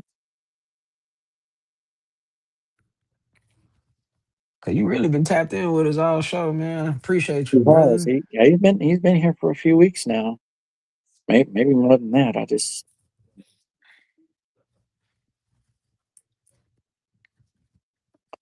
Oh shit. In oh, okay. Canada. All right. Okay, respect. You got- Hey, man, Mm, spread the word for us out there in Canada, man. yeah. Bring your wrestling friends through, bro. We can talk about it for sure, man. You bring good insight to the show, man. Love having you here, brother. I'm just wondering what's up with Bearded, man. This is 2 weeks in a row. You have to You call getting your boy. worried? You getting No, worried, man? I'm not getting worried. I'm just he ain't been here. That's it. You start to notice when people aren't here. Hogan was posed, man. Hogan was posed. Mm. All right. What? No. Word. Well, hey, bro, let me ask you a question. Since since you are a real Canadian, cuz, or you live in Canada, I assume you're A Canadian. real Canadian. Hey, is Bret Hart really is a legend out there like that? I assume he is. Like, 'cause I ain't gonna lie, the way it get played up, like, man is a god out there in Canada. I fuck with Brett though. I just want to know. I'm saying, I'm sure his dad is a fucking legend, obviously. He definitely. But yeah, they So just say, boy, that just to let y'all know that we are planning to do a SummerSlam watch along both nights. So respect. so y'all tap in with us on that. We'll give you live Absolutely. reactions. We'll give you our live reactions of what could be a shit show. Yeah, bro. I don't think it's gonna be bad from a wrestling standpoint as far as in ring work, but as far as finishes, whatever angles you plan to shoot, the lead up to said finishes or coming out of said finishes, that's where I get worried. I mean, I've seen the fucking build up to this shit. Like I said at the beginning of the show, if Monday was the go home show, then I hate to see what the fuck they got in store for Saturday and Sunday. They honestly better they really better fucking deliver on Friday before Saturday. Because I don't think they will, but yeah, I guess we can hope. Yes, sir. But we gonna go and hit this motherfucker right now. All right, ladies and gentlemen, boys and girls, children of all ages, STS proudly brings to you its tag team champions of the world. I am not the road dog, Jesse James. You definitely is not the badass Billy Gunn. And we are not the new age outlaws. And if you are not down with that, and if you ain't down with Two Heels, if you ain't down with our boy PJ Ellis, if you ain't down with Bearded, I'm gonna have to put a APB out for my boy. If you ain't Yeah, down with Two Dubs out there in Alabama, Jet, Scholar, if you ain't down with them two either, Bree, D Black, if you ain't down with them two either, Ashley, yeah. if you ain't down with anybody on this show, We got two words for you. Fuck completely off. Yeah, that's three words. fuck right off. And if Paul get the fucking around, Fuck him too. I'm telling y'all, bro. I'm telling y'all, let this summer, bro. Don't Let do it. SummerSlam be some shit. Don't Let do it it. be some shit. Let Don't it do it. be some shit. Let it We'll be get some shit. we'll get your live reaction if it is. Absolutely. Y'all gonna see me suit up right here on camera. Cause We're gonna see you what? y'all gonna see me suit up on camera. Suit up. Suit up. Okay, I thought you me and Bree looked at each other like, did he just say shoot up? What the Nah, man. Suit up. Suit up. Y'all gonna see me suited up. fuck? You gonna be suited and booted, Oh dressed boy. to the nines. You never know It's what the fuck you're gonna hear on this show. y'all listening to him. I ain't say nothing of a sort. I'm telling you, it sounded like that to me and it sounded like that to her because we looked at each other like, what the fuck did he just say? But But man, now that you say it, it makes more sense. if you ain't down with all of that, we got two words for you. Fuck off. Y'all be tight, man.